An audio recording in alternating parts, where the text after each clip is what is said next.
She ran for 19 weeks. 19 weeks of silence, of swallowed tears, of convincing herself she didn't matter to him anymore. She packed her whole life into one suitcase and told herself it was survival. But survival doesn't prepare you for the moment his hand closes around your wrist at Gate 47 of Incheon International Airport, and his eyes drop straight to the curve of your stomach. Everything you've been running from just caught you. And the worst part? The look on his face isn't anger, it's devastation. If this story already has your heart pounding, stay with me until the very end. Hit that like button and drop your city in the comments. I want to see how far this story travels. The rain outside Incheon International Airport was not the kind of rain that cleaned anything. It came down in flat, hostile sheets, the kind that turned the glass walls of the terminal gray and made the world outside look like it was being erased. Inside, the air was recycled and cold and smelled faintly of jet fuel and duty-free perfume, and the noise, the rolling suitcases, the overhead announcements in 3 languages, the soft percussion of 1,000 people moving through a building designed to funnel them out of the country, all of it pressed against Zariah Brooks like something physical. She had not slept in 31 hours. Her feet hurt. The low left side of her back had been aching since Seoul Station, a deep, grinding ache that started somewhere around her sacrum and radiated outward with every step. She was 5 months along now, 22 weeks, though the number felt both enormous and impossible, and her body had started to announce its condition in ways she couldn't argue with and couldn't ignore. The slight forward tilt of her posture, the way she pressed her free hand against her lower back without thinking, the way strangers on the moving walkways glanced at her stomach and then away, performing the universal choreography of people pretending not to notice a pregnant woman traveling alone. She noticed them noticing. She always did.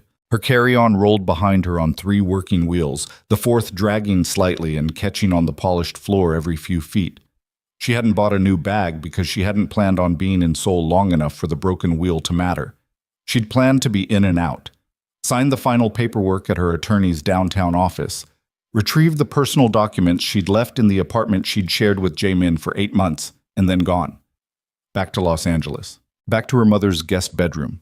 Back to the careful, suffocating life she was reconstructing from whatever pieces hadn't burned. The paperwork had taken 3 days instead of 1. Her attorney, a meticulous woman named Ms. O, who communicated entirely through measured sentences and tight smiles, had discovered a discrepancy in the original filing that required additional documentation. Zariah had sat in that glass and steel office on the 32nd floor of a building in Mapogu and stared at the Han River through the window and thought about absolutely nothing. That was the skill she'd developed in the past 5 months, the ability to make her mind go flat and still and empty, like a lake after a stone has finished making its rings. She was good at it now. She was getting better every week. Departure Gate 47 was 12 minutes away. The boarding announcement had already cycled twice through the speakers, the cheerful, synthesized tone followed by the calm voice announcing final call for KEO 86 direct to Los Angeles. Zariah tightened her grip on the carry-on handle and lengthened her stride. Her boarding pass was in her jacket pocket, already creased from being checked and rechecked. The obsessive habit of a woman who had learned that things she counted on had a way of dissolving when she reached for them. She was 40 feet from the gate, then 30. Then a hand closed around her wrist from behind. The contact was not violent. It wasn't rough or jerking or the grab of someone who wanted to hurt her. It was a full, certain grip, the grip of a person who knew exactly where she was going and had made a calculation about how much time remained. That deliberate quality was what stopped her cold more than the physical contact itself, because she recognized that deliberateness. She had felt it before, in the way he'd once held her face between his hands and said things she'd spent 5 months trying to forget. She stopped. The noise of the terminal continued around her. A child 2 gates down began crying. The boarding announcement cycled again. Somewhere behind her, rolling wheels and footsteps and the white drone of ventilation. She did not turn around. For 3 seconds, she stood there with her back to him, her carry-on handle still in her left hand, his hand still around her right wrist, and she made one last attempt to convince herself she was wrong. That it was someone else, a stranger who'd grabbed the wrong person by mistake, a security officer, anyone. Then he spoke. "You were leaving." The voice was low, not loud, not performative. It was the same voice that used to call her name from 2 rooms away and make her feel like she was already being held. Deep and quiet and absolutely certain, and it had not changed at all in 5 months, not even slightly. And that was almost the cruelest thing she'd encountered since the airport departure sign. She turned. Kang Jae-min looked exactly like the photographs that had been destroying her since March. That was the first thought she had. Irrational, useless, and true.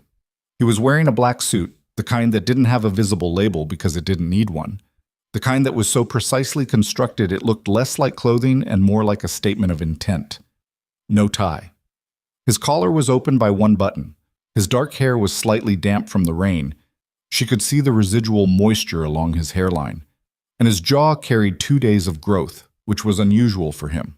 Jaemin had always been meticulous about his appearance. The slight roughness of the stubble looked less like carelessness and more like evidence of nights that hadn't been easy. She didn't let herself read too much into that. His eyes moved to her face first, then down. There was a particular quality to the silence that followed. It wasn't the silence of someone who didn't know what to say. It was the silence of someone processing the difference between the thing they'd suspected and the thing that was now standing in front of them as undeniable fact. His eyes stayed on the curve of her stomach for a long moment, not staring rudely, not performing shock, just looking. And then they came back to her face, and whatever she'd expected to find there, it wasn't what she found. It wasn't anger. It wasn't the cold, closed expression he'd worn the last time she'd seen him.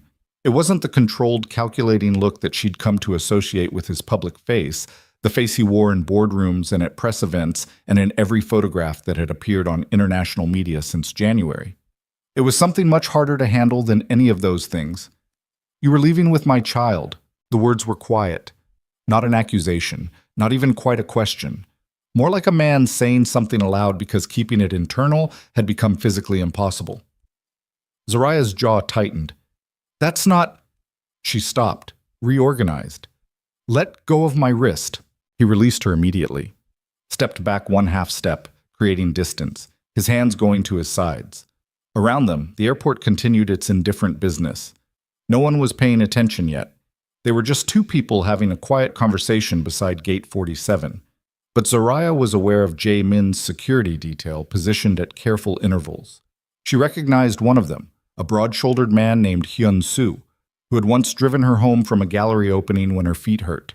He was stationed near the gate entrance, looking at the middle distance with the professional vacancy of someone paid to see without appearing to. "There are 4 flights," Jaemin said, "between here and Los Angeles today." "I know. You booked the first one." "I booked a seat on a plane. That's not a conversation." "Zoraya." "Don't." The word came out sharper than she intended, the restraint she'd been practicing for months fraying at its edge the moment he said her name like that. "Don't say my name like I owe you an explanation. You don't get that." He was quiet for a moment. She watched him absorb the hostility without flinching, the way he always absorbed difficult information. By going very still and very controlled, his face closing down to something neutral, while whatever was happening underneath worked itself out beyond her visibility. "How long?" he said. How long have you known?" She stared at him. The boarding announcement played again. Final call. She glanced at the gate where the line of passengers had thinned to the last few stragglers. The gate agent was looking in their direction. Zoraya was going to miss her flight. She knew it the moment she admitted to herself that she wasn't going to pretend she didn't understand the question. Something in the way he was standing, not blocking her, not threatening her, just existing in her periphery with that particular weight he carried, made lying feel impossible. She was tired of lying. She'd been doing it for 19 weeks, and it had cost her more than she'd calculated. 19 weeks, she said. Something moved across his face and disappeared. 19... He stopped. 19 weeks, she said again. "You have your answer. I have a flight." She reached down and picked up her carry-on handle. Her hand was not entirely steady. She hated that. She'd spent 5 months building steadiness, the specific kind of steadiness that comes from deciding to stop waiting for someone to come back and starting to believe you're better without them. And his hand on her wrist for 6 seconds had compromised it in ways she didn't want to examine. She walked toward the gate. Jaemin fell into step beside her. "I'm not doing this," she said, not slowing. "The gate is closed." She looked up. The gate agent had begun pulling the jet bridge door. The agent caught her eye, registered the urgency in Zoraya's expression, and looked apologetically at the door she was already securing.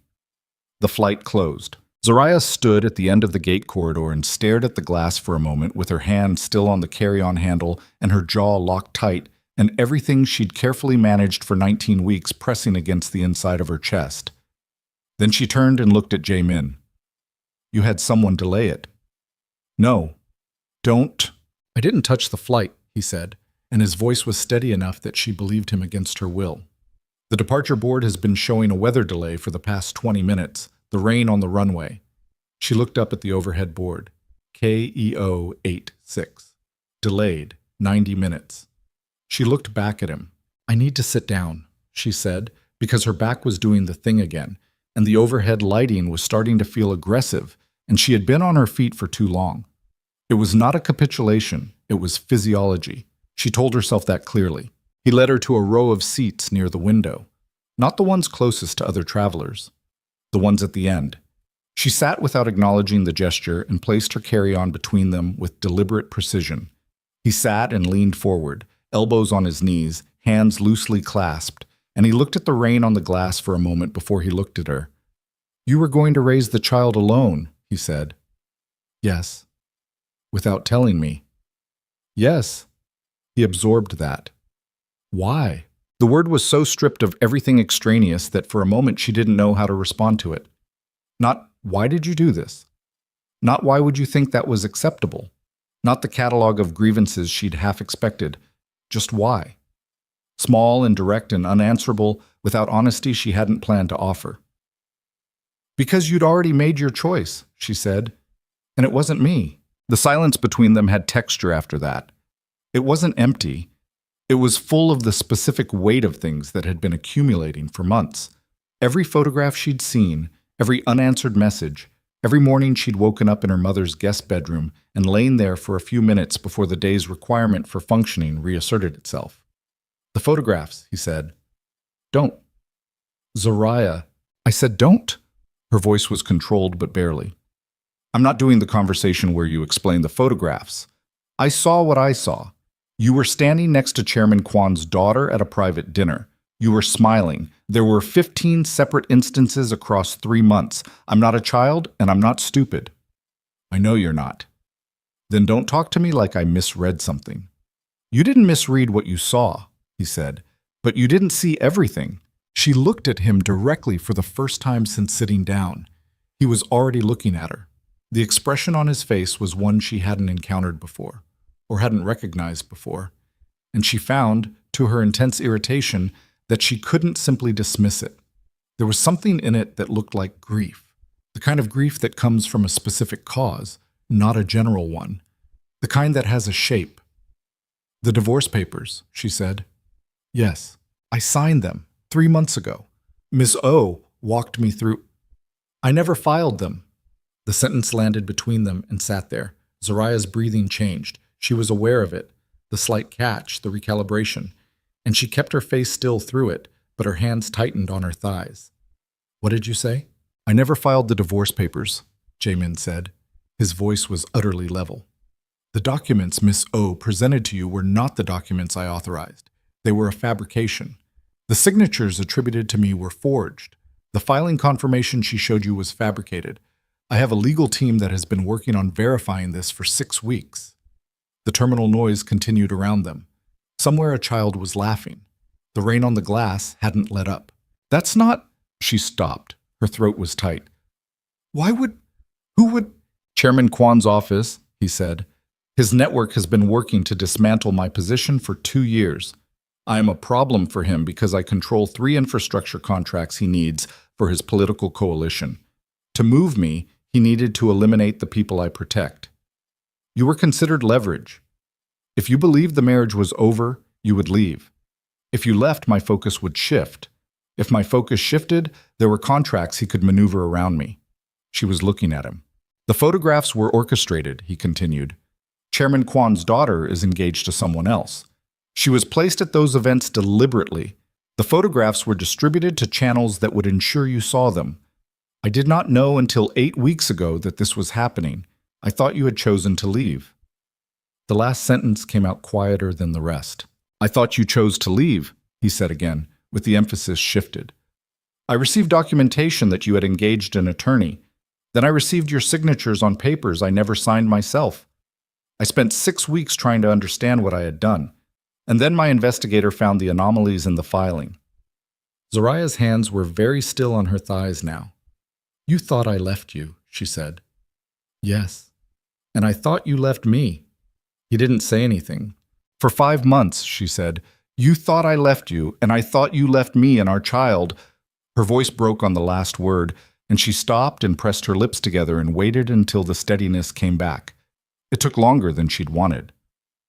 Our child existed this entire time, she finished, and neither of us— I know, he said. Don't just say I know. You don't get to just say I know.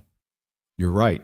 Stop agreeing with me. I need you to— She pressed her fingers against her mouth for a moment. I need a minute. He gave her one. The rain outside had shifted direction. It was hitting the glass differently now, coming in at an angle, and the light through the streaked panes threw a fragmented pattern across the terminal floor. Zoraya sat in the fractured light and breathed steadily and tried to do the math on what he'd told her and discovered that the math wasn't the problem. The math was simple. The problem was everything that sat underneath the math.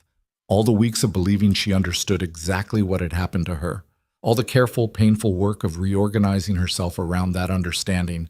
And now the understanding itself had been taken apart in an airport gate seat. I need verification, she said finally. I have documents.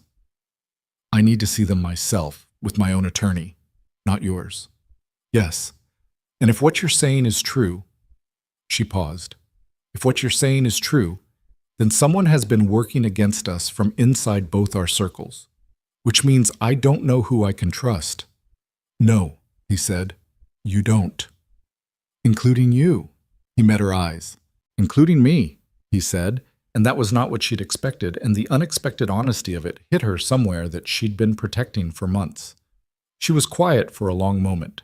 Then she looked down at her stomach and placed one hand flat against it. A gesture so habitual now that she did it without noticing.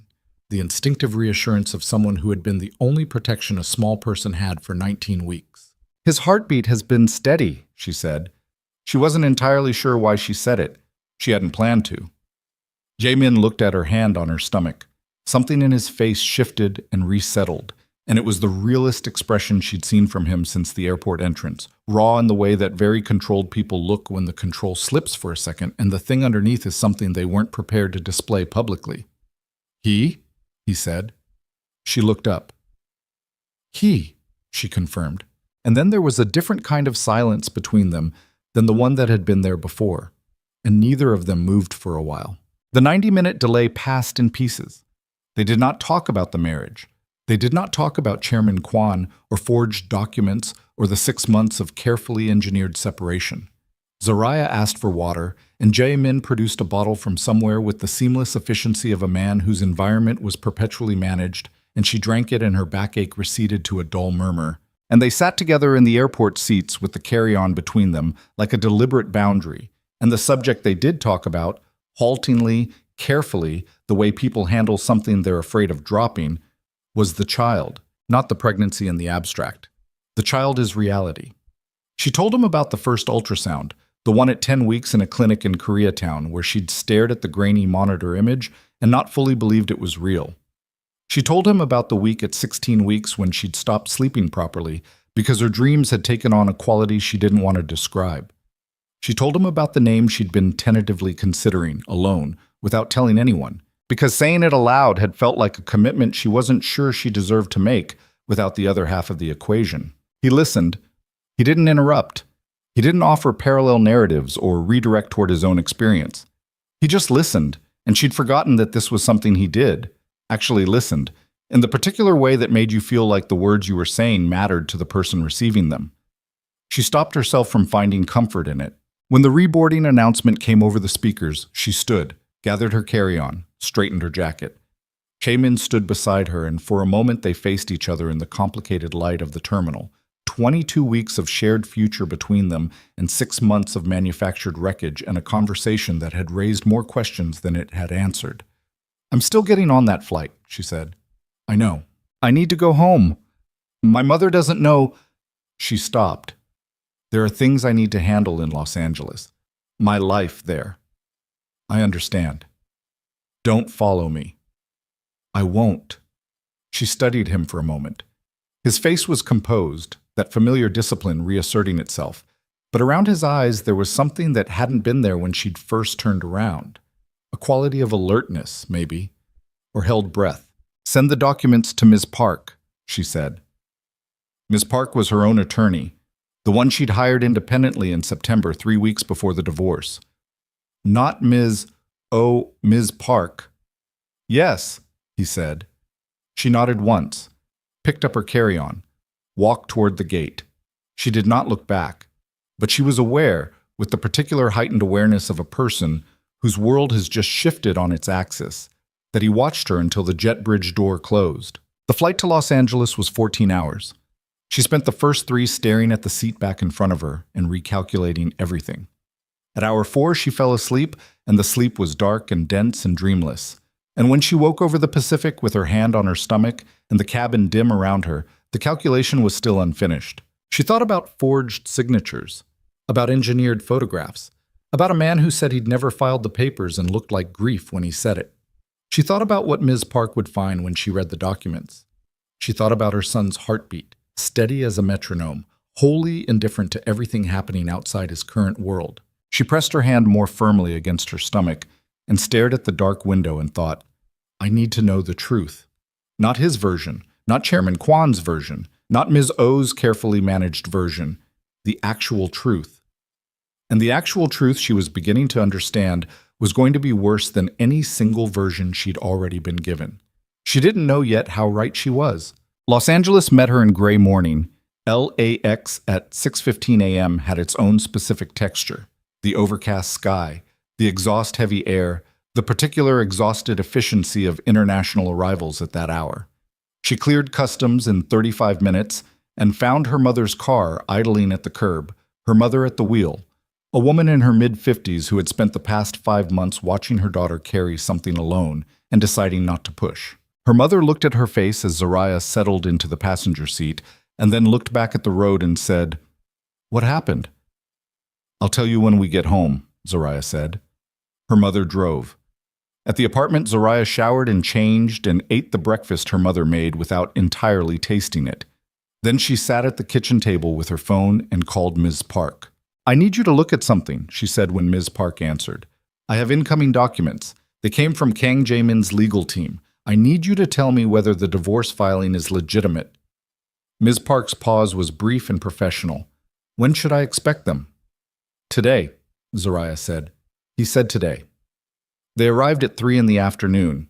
Ms. Park called back at 6. The original filing is fraudulent, Ms. Park said. Her voice was careful and measured and entirely without hesitation. The signatures are forgeries. The filing timestamp has been falsified. The confirmation documents you were shown were fabricated. As of this moment, under Korean family law, you and Kang Jae-min are legally married. Zariah sat on the edge of her bed in the room she'd been sleeping in since August and looked at the wall. I see, she said. There's more, Ms. Park said. Tell me. The attorney who handled the proceeding, Ms. O, appears to have been working under retainer from an entity called Kwan Capital Management. The retainer predates your engagement with her by 8 months. She was placed in your path, Zariah. She didn't find you through a referral. The referral itself was manufactured. The wall in front of her was pale blue. Her mother had painted it that color the summer Zariah turned 14. She had always found it calming. She found it very far away right now. So everything, she said. Most of it, yes. My attorney, the papers, the photographs. Based on what I'm seeing, Ms. Park paused. Someone built a very complete fiction, and you were inside it without knowing the walls existed. Zariah thanked her, set the phone down on the comforter, put both hands flat on her thighs, and breathed steadily. She was still married. She had been married the entire time. Her son, and the word son still landed with a slight shock, the shock of a thing so real it hadn't entirely become normal, had been conceived inside a marriage that had never technically ended, to a man who claimed he hadn't known she'd left because he'd believed she was the one who left. She sat with that for a long time. Then she picked up her phone and called a number she'd deleted in August, and rememorized in October because her body had apparently refused to let her forget it. He answered on the second ring. "Miss Park confirmed it," she said. Silence. Then, "I know. I'm sorry." "Don't apologize yet. I'm not done being angry." "I know that too." "I have questions." "Yes." "Not tonight," she said. "I'm not doing this at—" She checked the time. 8:15 on 3 hours of sleep. "I need to think." "Okay." "Don't call me. I'll call you." "Okay," he said again. She ended the call. Set the phone down. Lay back on the bed and stared at the pale blue ceiling of the room her mother had painted when she was 14. Outside, Los Angeles was doing what Los Angeles always did, humming its indifferent background hum, full of traffic and ambition and the specific amnesia of a city built on constant reinvention. She lay there and thought about what it meant to discover that the prison you'd been living in had never had any walls at all. She thought about the man who said he hadn't known. She thought about the man, Chairman Kwan, who had built the prison and waited for her to stop checking for the door. And deep in the center of everything, steady and rhythmic and entirely unconcerned with geopolitics, or forged documents, or the machinations of men who treated families like currency, her son kept moving. She pressed her hand against the movement and felt it, that small, persistent flutter that meant something was continuing regardless of everything else. But Zoraya wouldn't sleep that night, because the text that arrived at 11:47 p.m. wasn't from Jae-min. It was from an unknown number, and it contained 3 things: a photograph of her standing at the LAX curb that morning, a photograph of her at her mother's kitchen table from a vantage point that meant someone had been outside the window, and 6 words: "We know where you are. Stay quiet. Us." The photograph was taken from street level. That was the first thing Zoraya's mind processed before the fear arrived, before the adrenaline hit her bloodstream and made her hands unsteady. Street level, outside angle, the kitchen window of her mother's house visible through a gap in the neighbor's oleander hedge. Whoever had taken it hadn't needed equipment. A phone camera would have done it. A person walking a dog. A person sitting in a parked car on a residential street in Koreatown where nobody looked twice at parked cars. She sat up on the bed. Her heart was moving fast. She was aware of it the way you become aware of machinery that's been running quietly in the background. Suddenly audible. Suddenly present. Suddenly impossible to ignore. She held the phone in both hands and looked at the photographs again with the same clinical attention she'd used on the Ms. Park documents, extracting data rather than feeling, because feeling was something she could not afford right now at 11:47 p.m. in a house where her mother was asleep 20 feet away. The LAX photograph was time-stamped by its metadata. 6:43 a.m. She had cleared customs at 6:15, which meant someone had been at the curb before she arrived or had tracked her flight and positioned accordingly. Not random. Coordinated. The kitchen photograph had no visible timestamp, but the light through the window matched approximately 2 p.m., which was when she'd been sitting at the table with the phone to her ear talking to Ms. Park. So they'd been there all day. She moved to the window before she'd made a conscious decision to move, pressed herself against the wall beside it, and looked out at the oblique angle, the way she'd seen people do in movies and had never imagined doing herself, and found the street below looking entirely ordinary. 3 parked cars, sodium lamplight on the asphalt, the oleander hedge across the way rustling slightly in the evening wind, a cat on a porch railing 2 houses down, tail curled, watching something in the yard below. Nothing. Which meant nothing. She called Jae-min. He answered before the first ring completed. "Someone is watching my mother's house," she said. A beat. Then the controlled alert quality she'd heard in his voice during their conversation at the airport, only sharper now. "Tell me." She told him. Read him the message verbatim. Described both photographs. Heard him relaying information to someone else in the background, low and rapid Korean, and registered without quite registering it that he'd been awake at midnight Seoul time with someone nearby, which meant he'd anticipated this, or something like it. "Don't turn any lights on," he said when he came back to her. "They're already on. Leave them as they are then. Don't change anything in the house's pattern." A pause. "Is your mother?" "Asleep." "Wake her carefully. Don't use the word dangerous. Tell her there's a situation and she needs to dress and be ready to move quickly if you come for her. Don't explain more than that. You're telling me how to manage my own mother. I'm telling you what my security team is telling me in my other ear, he said. Tell me what you need me to adjust. She exhaled. Nothing. That's fine. I have people in Los Angeles. They've been there since yesterday. You had people here before I called you. Yes. You had people here before I told you about the text. Yes. She was quiet for a moment. Because you knew this was coming. Because I knew Chairman Kwan's network doesn't leave loose ends, he said. And you are a loose end. The airport encounter changed the calculation. The photographs that were taken at the airport. There were photographs at the airport? Bystanders. 3 separate individuals. I'm told they were uploaded to social media within 40 minutes. By the time you boarded, there were international media queries going to my communications office about the... He paused. About your condition. She pressed her fingers against her mouth briefly. So everyone knows, she said. Not everything, but enough. Kwan's people will know that I know now. They'll know their operation has been exposed to me. That changes what they're willing to do. Meaning they become more dangerous. Meaning they become more direct, he said.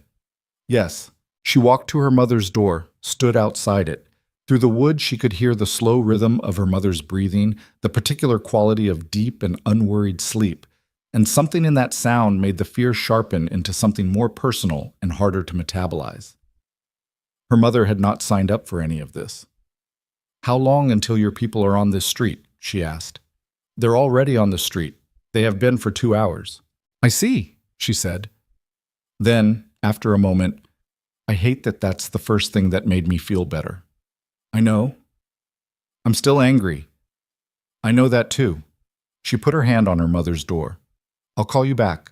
She opened the door quietly and crossed to the bed and put her hand on her mother's shoulder and said her name. Her mother was not the kind of woman who came out of sleep slowly. Eleanor Brooks, a woman who had worked the overnight shift at Cedars-Sinai for 11 years and learned to move from sleep to function in under 30 seconds, opened her eyes and looked at her daughter's face and said, What's wrong? It wasn't a question. Eleanor Brooks had learned long ago that the tone you used for questions gave people the option of saying nothing. I need you to get dressed, Zariah said. There's a situation. I'll explain everything, but right now I need you dressed and downstairs with your important documents and your medication in a bag. Her mother looked at her for exactly 3 seconds. Korean trouble? She said. Yes. Is it his people or someone else's? Someone else's. Eleanor Brooks sat up and pushed back the covers. Tell me while I pack, she said, Zariah told her.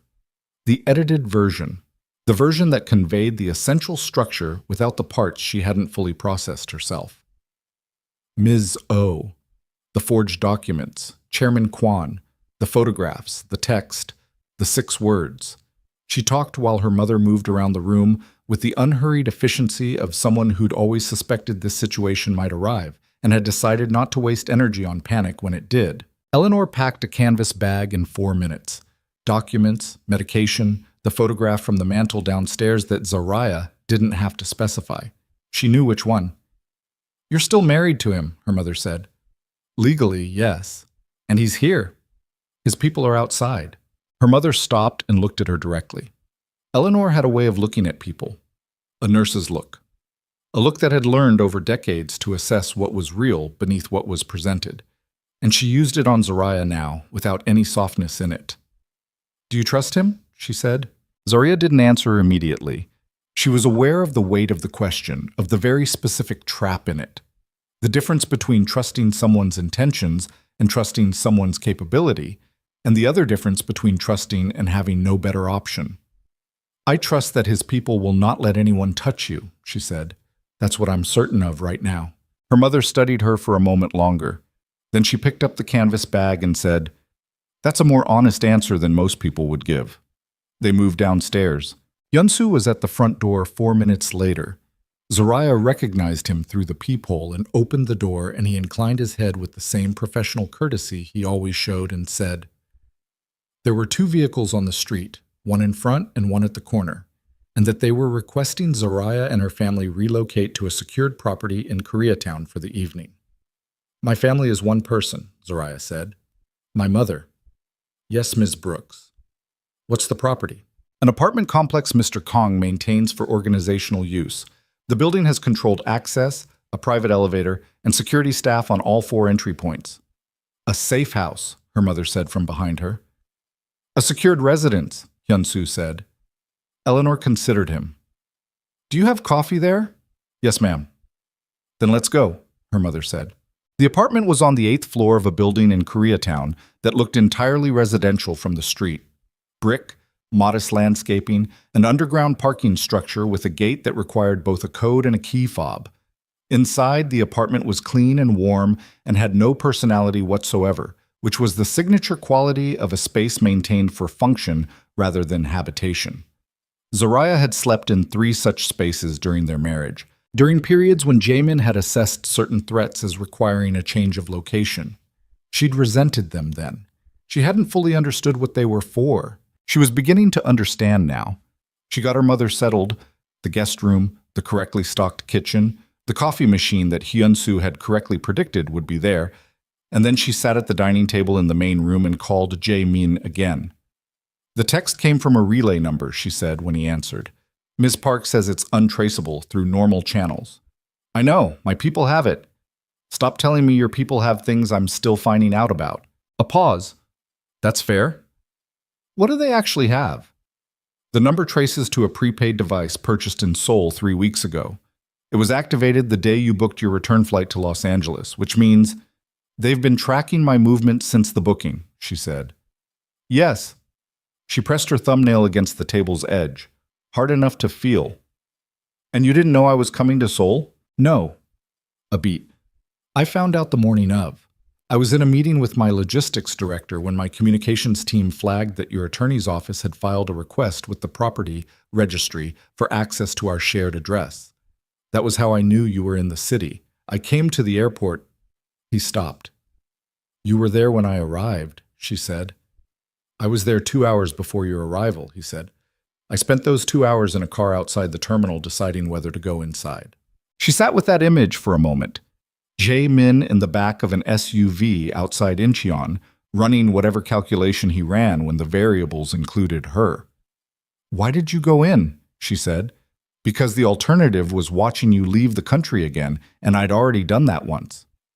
The silence between them was different than the airport silence, less armored. She broke it. Tell me about Chairman Kwan. What do you want to know? Everything you didn't tell me when we were married because you were managing my exposure. The pause on his end was brief. You knew I was doing that. I knew.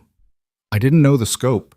She pulled her hair back from her face with one hand and held it there, a habit she had when she needed to think clearly. He's political. I know that. I know your organization has contracts he wants. I know he has a daughter he was positioning to marry into your network. What I don't know is why a man with that much infrastructure was willing to forge divorce documents and surveil a pregnant American woman across 2 countries. Because I refused him, Jae-min said, 3 times, across 14 months. He offered the alliance through traditional channels first, business partnership, then his daughter, then leverage against my organization's legal exposure in the Southern distribution contracts. I refused all 3. The 4th method was removal. Gwan. A pause. He didn't need me dead. He needed me destabilized. A man navigating a collapsing marriage, a departure from the country of his primary operation, a scandal in the international press. Those are things that create exploitable windows. He manufactured the collapse. He manufactured the conditions that we both responded to predictably, Jae-min said. That is what made it effective. He didn't forge our decisions. He forged the information that drove them. She let out a breath. He knew us. He had people inside our circle for at least 18 months, possibly longer. Mizzo, and at least 2 other individuals I haven't fully identified. The words landed with a specific quality. She heard what was in them. Not just information, but the residue of what it felt like to find out that the space around you had been infiltrated by people paid to witness and report. She knew that feeling from the past 5 months. She just hadn't known where it came from. Who else? She said. I don't know yet. In your organization or mine? Both, possibly. He said it steadily, without deflection, and she recognized that this was the quality that had originally disarmed her about him, the willingness to say difficult things straight. "So we can't trust anyone around us," she said. "There are people I trust completely. Hyun-soo, my director of operations, Park Sung-jin, 3 others, 5 people. Yes, you built an empire and you trust 5 people. I trust exactly as many people as I've had reason to trust," he said. And the sentence was so undefensive and matter-of-fact that she couldn't find anything to push back against. She stared at the blank wall of the safe house apartment. "I'm not going back to Seoul," she said. "Not right now. I can't. I know. My doctor is here. My mother is here. My son's medical records are here." She pressed her hand against her stomach. The familiar flutter was there, responsive, continuous. "I'm not uprooting everything because Chairman Kwon decided I'm a useful piece on his board."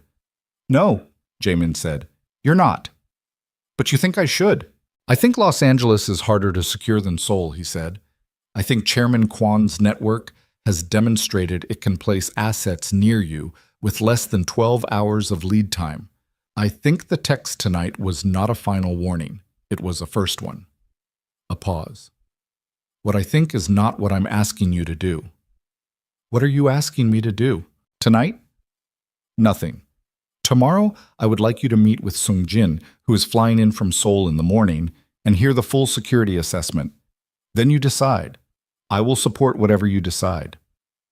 She registered the texture of that sentence. "I will support whatever you decide. Not I will ensure. Not I will arrange." She filed it without comment. "Send me Sung-jin's credentials," she said. "I want Ms. Park to run background before the meeting."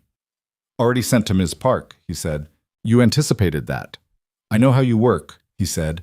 And there was something so straightforward in it, not proprietary, not manipulative, just accurate, that she found it harder to maintain the careful distance she'd been holding on to since the airport. "Get some sleep," she said. "It's late in Seoul." "I'll sleep when I know you're secure. I'm in your safe house with 4 security personnel on the door. I'm as secure as I get. Good night, Soraya." She held the phone for a moment after he hung up. Then she set it face down on the table and looked at the window. The Los Angeles night was the color it always was. Never fully dark, always that oxidized amber glow from the streetlights and the traffic, and the million separate lives being lived in proximity. She should sleep. She knew she should sleep. The baby's pediatric consultant had been specific about sleep. Specific in the way of someone who dealt with enough stressed, exhausted, expectant mothers to have abandoned gentleness, and Zoraya had been compliant about most things. Sleep, nutrition, movement, the daily monitoring protocol she'd been following since week 16. She went to the window instead. Park Sung-jin arrived at 9 the next morning. He was a compact man in his late 40s with a face that had learned to show nothing and eyes that were absorbing everything. The apartment layout, the positions of Hyun-soo and the second security officer by the door, Zoraya herself, her mother in the kitchen visible through the pass-through. He sat at the table across from Zoraya and placed a slim folder on the surface and folded his hands on top of it and waited. "Ms. Park ran your credentials," Zoraya said. "I know. She called me at 7:30. "She called you directly?" "She had questions. I answered them." He met her eyes. "She appears to be thorough." "She is," Zoraya said. "It's why I hired her. Mr. Kang chose well when he—" Sung-jin stopped, adjusted. "You chose well." She acknowledged the correction with a slight nod.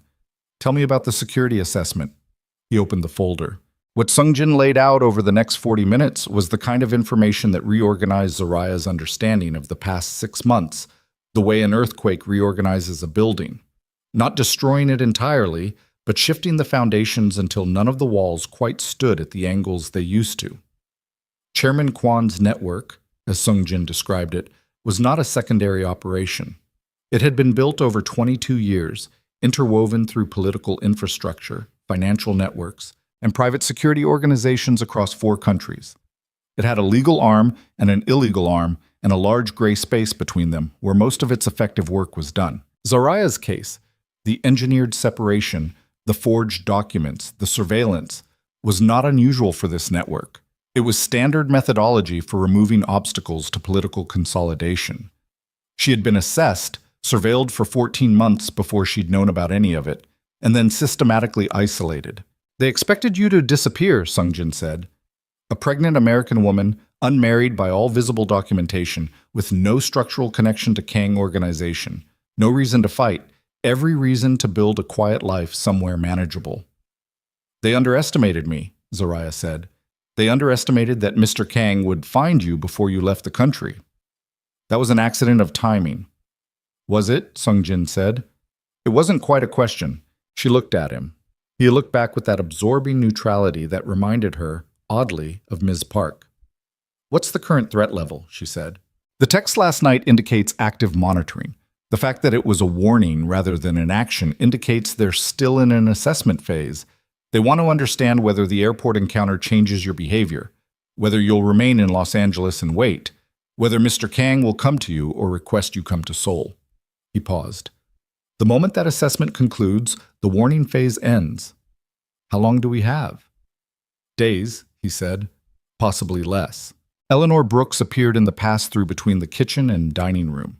She'd been quiet through the entire meeting, the careful quiet of a woman who knew when to listen. Now she looked at Sungjin and said, "My daughter is 22 weeks pregnant, and you're sitting at her table telling her she has days." "Yes, ma'am," Sungjin said. "What exactly is the plan to ensure those days don't become ours?" "That depends on decisions that need to be made this morning," he said. Eleanor looked at Zoraya. Zoraya looked at the folder on the table, at the clean, organized evidence of the machine that had been running against her life for over a year. She thought about the 6 words on her phone. She thought about her son's heartbeat, uninterrupted, persistent, indifferent to the geopolitics of his existence. "What are the options?" she said. "Mr. Kang has proposed 3 scenarios," Sungjin said. "Secured relocation to Seoul, where the organizational infrastructure can provide full-spectrum protection." "No," she said. He blinked once, continued. "Maintain presence in Los Angeles with significant security augmentation, though this carries higher exposure risk." "What's the third?" "Neutral ground," he said. "A secured property in Vancouver. Outside both the Korean and American networks, Mr. Kang has organizational connections in Canada that are independent of the structures Chairman Kwan has penetrated. 3 weeks. Enough time to work the legal and security situation to a resolution before—" He glanced briefly, professionally, at her stomach.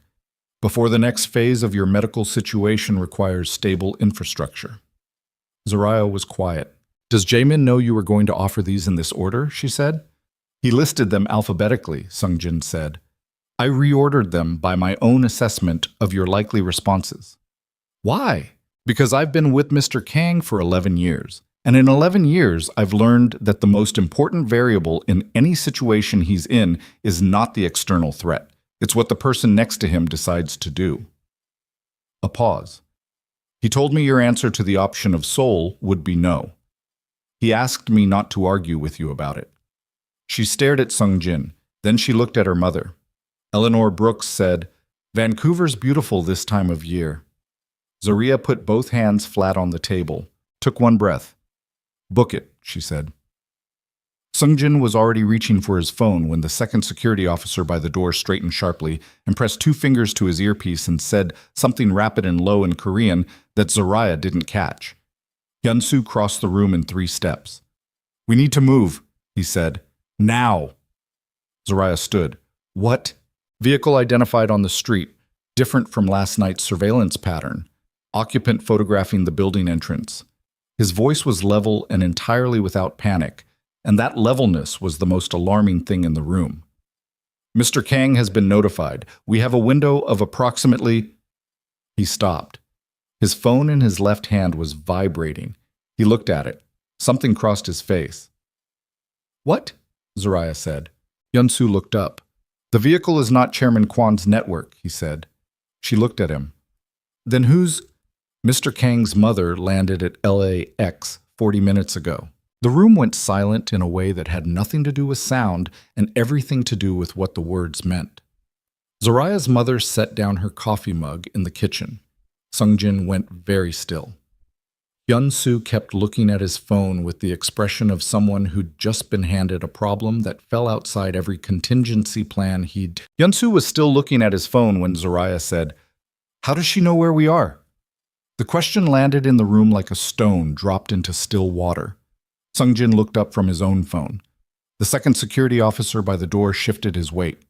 Eleanor Brooks stood in the kitchen pass-through with her coffee mug held in both hands and said nothing, which was the loudest thing in the room. Hyun-soo didn't answer immediately. That was the answer.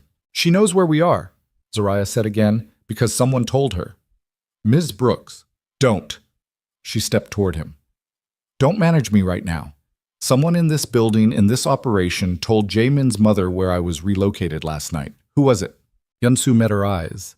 He was a man who'd spent 11 years in a profession that required him to absorb difficult situations without visible reaction, and he was doing that now.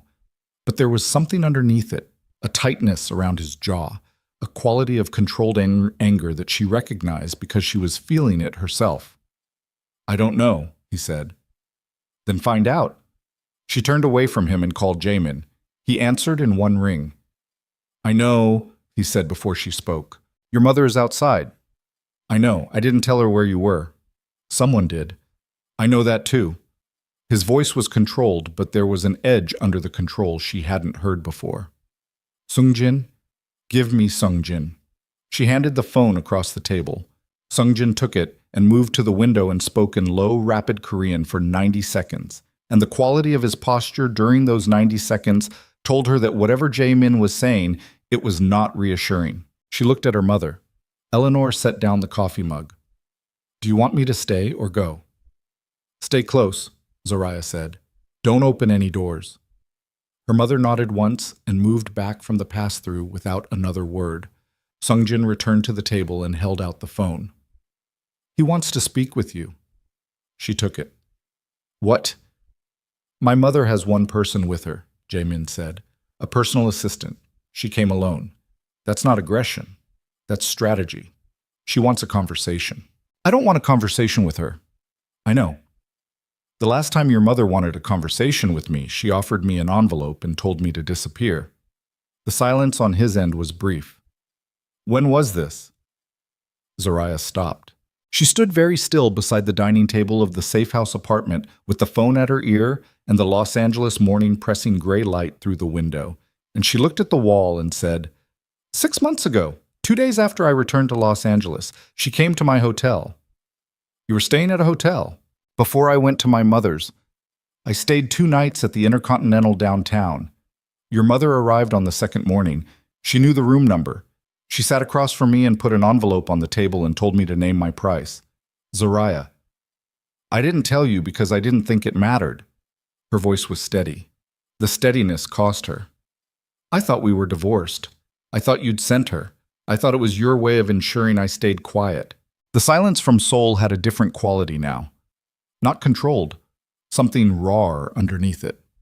"I didn't send her," he said. "I know that now." "She came on her own." "Yes." "She knew where you were both times," he said, and the way he said it had nothing in it that sounded like the careful man she'd been navigating since the airport. "A hotel that wasn't booked under your name. A safe house that my own team doesn't share outside of 3 people. She knew both locations." Zoraya's hand tightened on the phone. "She's been tracking me," Zoraya said. "For longer than either of us knew about," he said. "Zoraya, do not let her in the building." "I wasn't planning to." "Tell Hyun-soo, I'll handle it," she said. "I'll call you back." She ended the call. Looked at Sungjin. "How long has she been outside?" 19 minutes. "She's waiting for me to come down," Zoraya said. "She knows I won't let her in the building, so she's waiting for me to come to her." "You're not going down there," Sungjin said. "No." She looked at the window. "But I'm going to talk to her."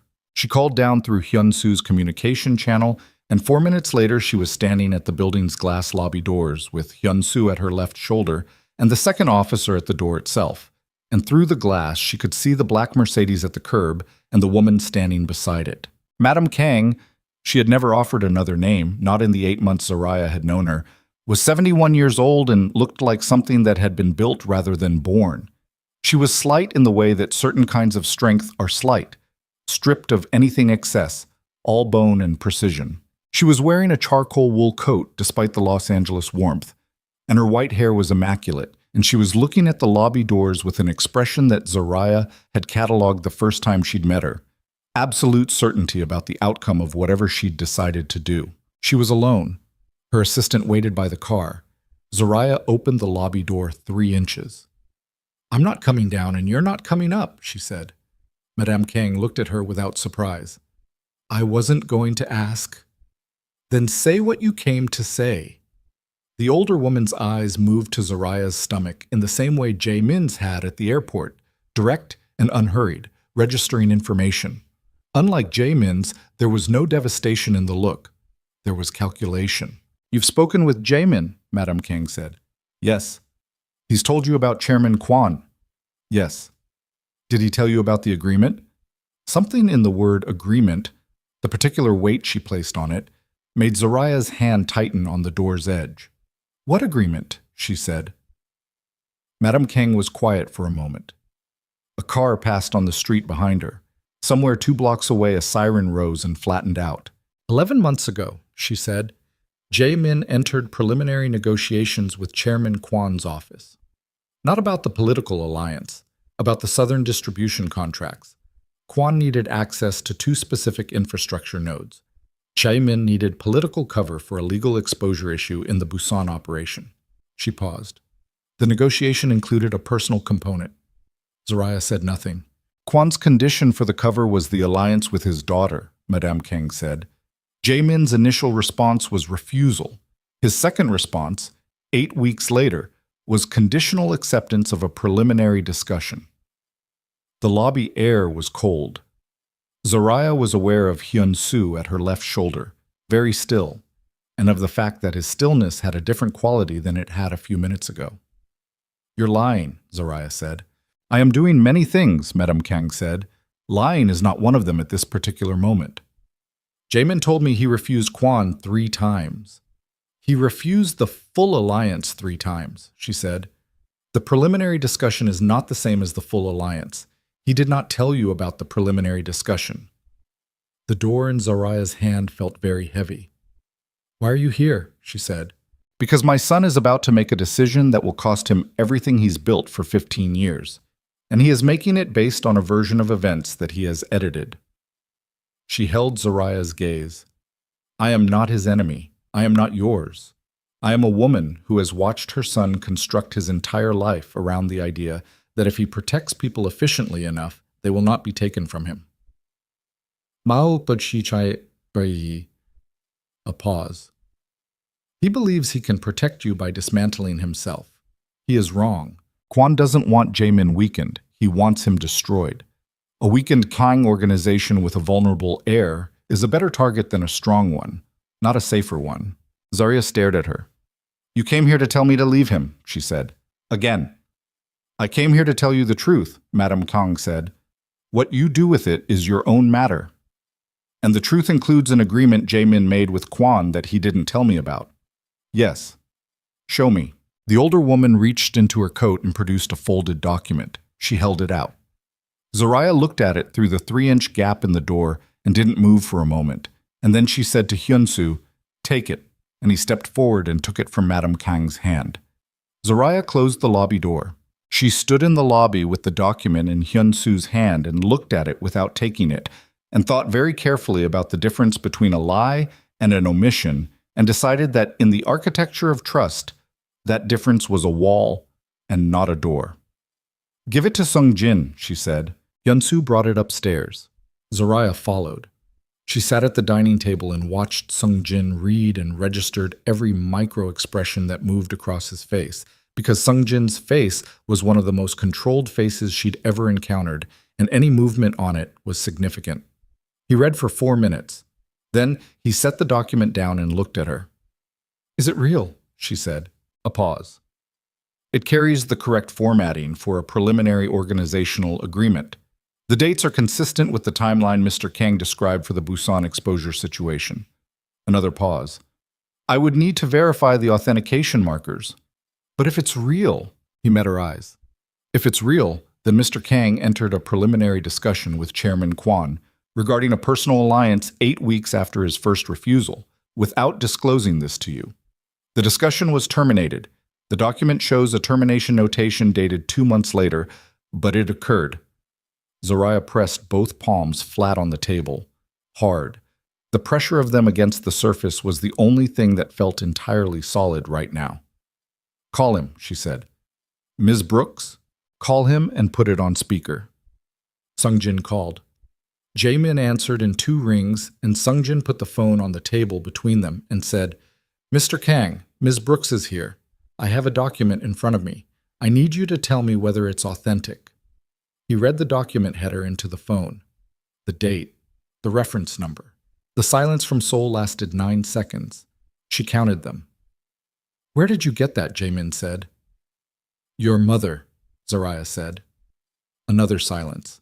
"It's authentic," he said. The word hit her somewhere below the sternum and stayed there. She breathed through it. She kept her hands flat on the table, and she breathed, and she looked at the blank wall of the safe house, and she did not let her face do anything that she hadn't decided to let it do. "You entered a preliminary discussion with Kwan," she said. "Yes." 8 weeks after you refused him. "Yes." "While we were married." "Yes." "And you didn't tell me." The silence this time was different. Not a thinking silence. The silence of a person who has been carrying something for a long time and has just felt it land somewhere outside themselves. "No," he said. "I didn't tell you." "Why?" "Because I terminated it." His voice was careful.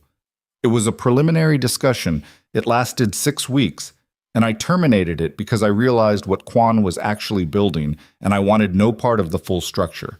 I made a mistake in engaging at all. I didn't tell you because it was terminated and because—" He stopped. "Because what?" "Because you had already started to see the photographs. Kwan's team was already distributing them. I didn't know that then. I thought—" Another stop. "I thought if I told you I'd had a single preliminary conversation about his daughter while you were seeing those images, it would confirm what I was already afraid of," Zariah said. "Yes." She took her hands off the table, put them in her lap. "So you protected yourself by keeping quiet." "I protected what I thought we still had by keeping quiet," he said. "I know that's not the same thing." "No," she said. "It's not." She reached across and picked up the phone and took it off speaker and held it to her ear. "I need you to understand something," she said, low and completely level. "You have told me, since the airport, that everything I believed was built on lies fed to us by someone else. That's true. I believe that's true. But this—" She pressed her fingers against her eyes briefly. "This is not Kwan's lie. This is yours. A small one. A terminated one. But yours." "I know," he said. "I've been trying to figure out what is real since Incheon. I have been rebuilding what I understand about the past 6 months, piece by piece, and every time I think I have the structure right, there is another piece that doesn't fit." Her voice didn't break. She would not let it break. "How many more pieces are there?" "No more," he said. "That is everything." "You said that before I found out about the preliminary discussion." The pause that followed had a quality she'd never heard from him before. Not controlled, not calculating. The quality of a man who has run out of the thing he uses to manage situations and is left with nothing but the situation. "I know," he said. She didn't say anything for a moment. Then, "Your mother came here because she's trying to pull me away from you." "Yes." "But the document is real." "Yes."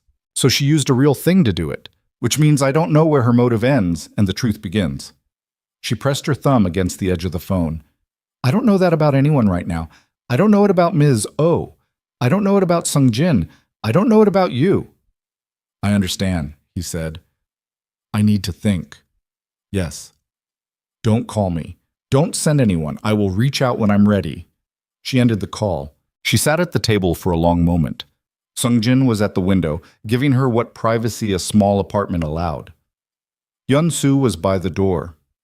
Her mother was in the kitchen, and the sounds coming from it, cabinet, water, the small percussion of someone making tea, were the sounds of a woman who understood that the best thing she could offer right now was proximity without intrusion. Zoraya put the phone face down on the table. She thought about the preliminary discussion. 6 weeks, 11 months ago.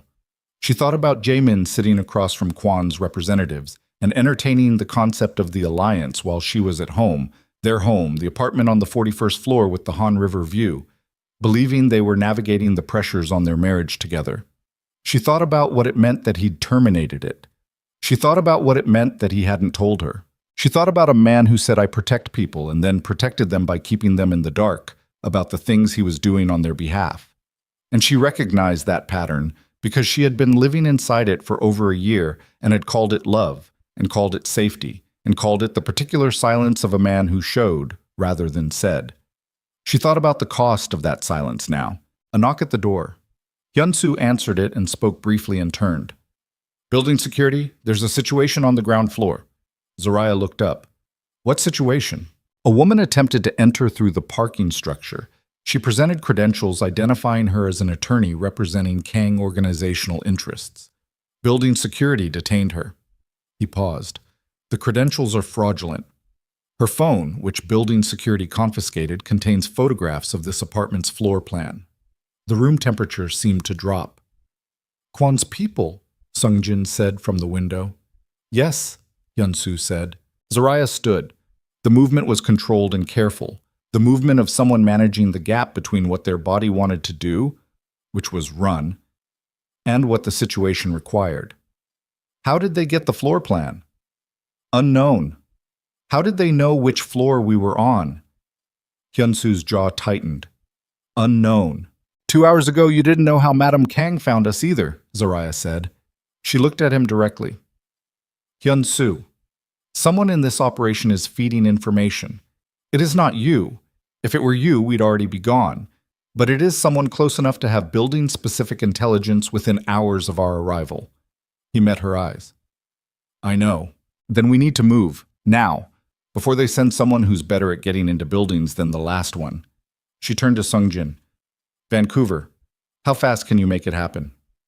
"Flight can be arranged within 3 hours. I have a contact at—" "Don't tell me the contact," she said. "Don't tell anyone the contact. Book it under a name that isn't mine or my mother's. Tell no one in the existing security chain, not even Jae-min." Sungjin looked at her. "Not even Jae-min," she said again. "Until I can verify where the leak is coming from, I trust 5 people in his organization. You, Hyun-soo, 3 others I haven't met." She picked up her mother's canvas bag from beside the table. "There is someone inside the circle feeding our location to Kwan's network. That person has access to internal communications, which means any channel that reaches Jaemin also potentially reaches them." Sungjin was still for a moment. "He will want to know where you are," he said. "He will know when I know it's safe to tell him," she said. "Not before." She moved to the kitchen. Her mother was standing at the counter with 2 mugs of tea, both cooling, prepared for a conversation that was about to be abbreviated. "We're leaving," Zoraya said. Eleanor looked at her face. "Set both mugs down." "Where?" "Somewhere I'll tell you in the car." Her mother picked up the canvas bag she'd never fully unpacked and said, "Let's go." They were in the elevator when Zoraya's phone vibrated. Not a call. A text from the same relay number as the night before. She opened it. 1 photograph. The parking structure entrance of this building, taken from inside. Time-stamped 8 minutes ago. And beneath it, 4 words instead of 6 this time. "Last warning, walk away." Zarya stared at the photograph as the elevator descended. Beside her, Eleanor watched the floor numbers without a word. Sungjin stood at the panel with his phone already at his ear, the Vancouver arrangements beginning to take shape in whatever language he was speaking into it. The elevator reached the lobby. The doors opened. And standing in the lobby, between Zarya and the exit, was not a security threat and not Madame Kang and not anyone she'd been preparing for. It was Ms. O, her former attorney. The woman who had walked her through fraudulent divorce documents with a meticulous and practiced gentleness. The woman who had been on Chairman Kwan's retainer for 8 months before Zoraya had ever walked into her office. Ms. O was standing in the lobby of a safe house she should not have known existed, and she was not wearing her usual composed professional expression. She was pale. Her hands were in front of her, fingers interlaced, and her knuckles were white, and she looked like a woman who had made a decision that had cost her more than she'd expected and was now standing at the edge of whatever came next. "I need to tell you something," Ms. O said, "before they realize I'm here." Zoraya looked at her. "They know you're going to Vancouver," Ms. O said. "They've known since before Sung Jin made the call. The person feeding information isn't inside Jaemin's operation." She took a breath. Her hands were shaking slightly now, the interlaced fingers pressing harder against each other. "It's inside yours. And it isn't someone he hired." She met Zoraya's eyes. "It's someone you trusted before you ever met Jaemin." The lobby was very quiet. Zoraya's mouth had gone dry. "Tell me," she said. Ms. O opened her mouth, and the lobby's fire door slammed open behind her, and two men came through it fast, and the first one had his hand extended toward Ms. O before anyone in the lobby had fully processed what was. The first man's hand closed around Ms. O's arm before Hyun-soo had fully cleared the lobby threshold. What happened in the next 4 seconds was not choreographed. It was the collision of bodies and momentum in a space too small for the number of people suddenly occupying it. Hyun-soo moving left and fast, the second security officer breaking from the elevator bank, the first man yanking Ms. O backward, while the second came through the fire door with his shoulder already lowered. Zoraya grabbed her mother's arm and pulled, not away from the door, away from the center of the lobby, toward the building manager's office. A recessed doorway she'd clocked when they arrived the previous night, the particular habit of a woman who'd spent months learning to notice exits. Eleanor moved with her without being told, the canvas bag clutched to her chest, both of them pressing into the alcove as the lobby erupted behind them. She heard impact, the specific sound of a body against a wall, different from the sound in movies, heavier, duller, with a grunt that cut off suddenly. She didn't look. She pressed her mother against the wall with one arm across her and used her other hand to try the office door. Locked. She turned. Hyun-soo had the first man down. The second man had gotten past the security officer and was 3 feet from Zoraya when Sung Jin, who she had not seen move, stepped out of the elevator alcove and did something fast and precise that she couldn't entirely track. And the second man hit the floor with his wrist bent at an angle it was not designed for. The lobby went quiet in the sudden way that violence goes quiet when it's over. Ms. O was on her knees beside the elevator bank, one hand pressed against her mouth. Her composure dissolved entirely. The two men were down. Hyun-soo was already on his phone. The security officer was at the fire door holding it, checking the stairwell beyond. Zoraya stepped out of the alcove. Her heart was hitting her sternum in long, heavy strokes. She was aware of it the way you become aware of your own breathing during a panic. Mechanical, loud, impossible to ignore. The baby had gone still, which sometimes happened when her adrenaline spiked, and the stillness made the fear worse in a specific and personal way that had nothing to do with the two men on the floor. "Ms. O," she said. The woman looked up. Her eyes were red-rimmed. There was a mark developing on her forearm where the first man had grabbed her. "Get up," Zoraya said. "Get up and finish what you were saying." Ms. O got to her feet. She was shaking, not the contained trembling of someone managing fear, the full-body shake of someone who had crossed a line they hadn't been sure they could cross, and was now standing on the other side of it. "The person feeding your location," Ms. O said. Her voice was wrecked. "It's your assistant, the one you've had for 3 years, Priya." The name was a flat stone dropped into standing water. Zoraya heard it and did nothing with her face. "Priya works for Kwan's network," Ms. O continued. "She was placed with you 14 months ago through a staffing referral that I arranged. She stopped. Her jaw worked. "I arranged it. Kwan's office told me she was just an observer, that she would monitor and report your movements, and that you would never be physically threatened." Her voice cracked on the last word. "That was what they told me." "But that changed," Zoraya said. 3 days ago it changed, when the airport photographs went public. Kwan moved from containment to elimination." She pressed her fingers against her mouth again briefly. "I have been trying to reach you since yesterday. My communications are monitored. Everything I send through normal channels goes to Kwan's office first. The only way to reach you was in person." She looked at Zoraya with the specific exhaustion of someone who has spent a long time being complicit in something and finally run out of the capacity to keep doing it. Priya knows about Vancouver. She heard Sungjin's call. Sungjin had not made that call in front of anyone. Zaraya turned to him. He was looking at his phone. His face had gone to the tight, contained blankness of a man doing rapid damage assessment. The call was on the building's Wi-Fi network. If her device was connected, she was in the next room, Zaraya said. She was in the next room the entire time. She thought about Priya. 3 years of Priya. Priya who knew her calendar, her habits, her doctors, her mother's address. Priya who had recommended Miss O when Zaraya had mentioned needing a Korean-speaking attorney. The referral that Ms. Park had identified as manufactured. Manufactured by Ms. O. And Ms. O had been directed by Kwan's office. And Kwan's office had placed Priya 14 months ago. The architecture of it was so complete that for a moment she couldn't locate the edges of it. It had no edges. It was everything around her. Where is she now? Zaraya said. I don't know, Ms. O said. When I left to come here, she was still at your apartment. My mother's house, Zaraya said. Her voice came out flat. She has access to my mother's house. Eleanor made a sound. Not a word. Something below words. Zaraya was already calling. The number rang 4 times and went to voicemail, and she called again, and on the 3rd attempt the line connected and Priya's voice came through, warm, familiar, the voice that had been in her ear for 3 years, saying, Hey, I was just about to call you. Don't talk, Zaraya said. Listen. A pause. Zaraya. How long? Zaraya said. Silence. How long have you been reporting to Kwan's network? The silence on the other end had a quality that answered the question before the words came. It was not the silence of confusion or of innocent misunderstanding. It was the silence of someone recalculating. It's not what... How long, Priya?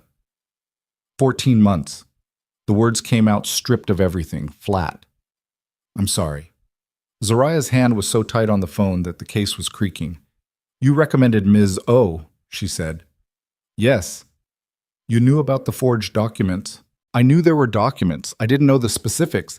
You knew enough, Zaraya said. You watched me sign papers you knew were fraudulent. You watched me spend 5 months believing my marriage was over. Her voice stopped, restarted. You were in the room when I found out I was pregnant. You were the first person I told. The silence from Priya was the worst silence of the entire conversation. I reported it, Priya said, very quietly. The lobby of the safe house building felt very small. Zaraya's mother had her hand against the wall, head slightly down, absorbing this. Sungjin was very still. Hyunsoo was watching Zaraya with the expression of someone prepared to respond to whatever happened next. You reported my pregnancy to Chairman Kwan's network, Zaraya said. Yes. Before I told anyone else. Yes. She ended the call. She stood in the lobby for 5 seconds. Then she looked at Hyunsoo and said, We need to leave this building in the next 10 minutes. Different vehicle from last night, different route. Nobody who was in this building's communication chain gets the destination. She looked at Sungjin. Cancel Vancouver. Book something else. Different city. Tell me the destination verbally, in this room, to me and my mother only. Sungjin was already on it. She looked at Miss O. You're coming with us. Mrs. O blinked. You came here to tell me something. You haven't finished telling me. And you are now a loose end for Kwan's network the same way I am. She picked up her carry-on. Unless you'd prefer to stay. Miss O did not prefer to stay. They were in a vehicle, different from the previous night. A gray commercial van from a fleet service that Sungjin sourced in 11 minutes. And moving through Los Angeles traffic within the time window Zaraya had specified. She sat in the middle row with her mother. Miss O was in the back with the second security officer. Hyunsoo drove. Sungjin was in the passenger seat speaking Korean into his phone at a volume that communicated urgency without volume. Zaraya looked out the window at the city.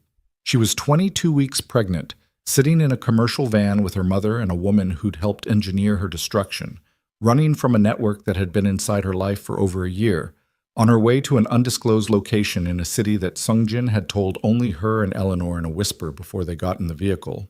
She thought about Priya. 3 years. The birthday she'd spent in Seoul when her mother couldn't come, and Priya had shown up with food and stayed until midnight. The week after the first ultrasound, when Zariah had been unable to stop shaking with the reality of it, and Priya had sat on the floor with her and not said anything particularly useful and not left. All of that, real or performed or something complicated in between. She pressed her hand against her stomach and felt the flutter return, tentative and then more certain, as if the baby had registered the return of something like calm in her body and was responding to it. "Sungjin," she said. He turned from the passenger seat. "Call Jaemin. Don't tell him where we are. Tell him about Priya. Tell him about Ms. O. Tell him I need him to do one thing." "What thing?" "Find out what Kwon knows about my son's medical situation." Her voice was level. "Priya was in the room at every appointment for the first 14 weeks. She drove me to the specialist. She has the name of my perinatologist, my hospital, my monitoring schedule." She paused. "If Kwon has that information and he's moved from containment to elimination, then this isn't only about me anymore." Sungjin turned to the front and made the call. She heard him speak. Heard Jae-min's response. One word, sharp, in Korean, that she didn't need translated. The van moved through traffic. Los Angeles spread around them in every direction, vast and bright and entirely indifferent. 20 minutes later, they were in a hotel in Burbank that Sungjin had booked under a corporate name linked to a shell entity that Zariah had no knowledge of and therefore no way of having communicated to anyone. 7th floor, corner room. 2 security officers Sungjin had sourced from a separate contact arrived within 30 minutes. Men who had not been in contact with the Koreatown operation. Clean start, as clean as possible. Zariah sat on the edge of the hotel bed. Her back was doing the low grinding ache again. She took off her shoes and pressed both feet flat on the floor and looked at the industrial carpet and breathed. Her mother brought her water without being asked. Miss O sat in the chair by the window with her hands in her lap and her composure partially reassembled. Enough for function, not enough for pretense. "Finish," Zariah said. Miss O looked at her. "You said you needed to tell me something before they realized you were gone. The 2 men were Kwon's, which means Kwon's network knows you came to me. You've already crossed whatever line you were standing at." Zariah held the water glass in both hands. "Finish what you came to say." Ms. O exhaled. "The document Madam Kang brought you. The preliminary discussion agreement. What about it?" "It's real," Ms. O said. "But it's incomplete. There's a second page." She reached into the inner pocket of her jacket and produced a folded sheet. "I made a copy 8 months ago when I still thought I could find a way out of this without—" She stopped. Set the sheet on the bed beside Zariah. The second page details what Jae-min offered as a concession during the preliminary discussion, to demonstrate good faith toward the alliance. Zariah looked at the sheet. She did not pick it up immediately. She looked at it the way you look at something you understand is going to change the shape of the next few hours, and you allow yourself one moment before the change. Then she picked it up and read it. The concession, as outlined in the document's second page, was a single commitment, a voluntary limitation on international organizational activities in 2 specific market sectors for a period of 2 years, a concession that would have cost Jae-min's organization approximately 40% of its external revenue during that window. Not devastating, but significant. The kind of concession that demonstrated genuine interest in making an alliance work. She read the date. The date of the concession commitment was a Thursday in February. She and Jae-min had been trying to have a child since the previous October. She sat with that for a moment. The specific collision of those 2 facts, a man trying to start a family on one hand, a man making concessions toward a political alliance with another family's daughter on the other, and the 6-week window in which both things had been true simultaneously. She set the paper down. "He made this commitment," she said, and then terminated the discussion. 4 weeks after making it, yes, Ms. O said. "What made him terminate?" Ms. O paused. "According to the file I was given access to, Kwon's internal assessment, Mr. Kang terminated the discussion the week after discovering that Kwon's network had placed an asset close to him. He didn't know who or how many. He suspected the discussion itself had been compromised. He pulled out. He found out Kwon had someone inside his circle," Zariah said.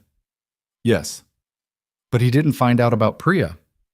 "Priya was on your side of the circle," Ms. O said carefully. "Not his." Zariah looked at the window. The Burbank sky was flat and white. Beyond it, somewhere under the same flat sky, the structures that had been built around her life for over a year were beginning to fracture, because Ms. O had walked into a safe house lobby and Kwan's men had come through a fire door, and a woman who had sat on the floor with her after an ultrasound had said yes when asked how long. Her phone rang. Jae Min. She answered.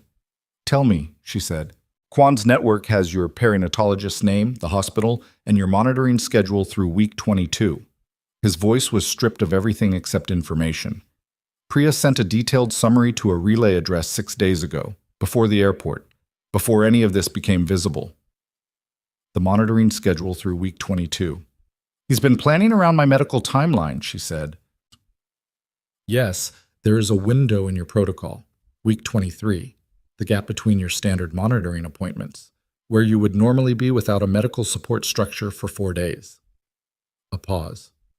That window begins in 72 hours. 72 hours. He's been waiting for it, Zoraya said. Yes. She pressed her free hand against her stomach. The flutter was there. Continuous. Her son, entirely unconcerned with timelines and windows, and the patience of men who built operations around the vulnerabilities of others. What does he want? She said. Specifically, not the political position, not the contracts. What does Kwan actually want from you in exchange for leaving us alone? The pause from Seoul was brief. Full withdrawal from the Southern Distribution Network, Jae Min said.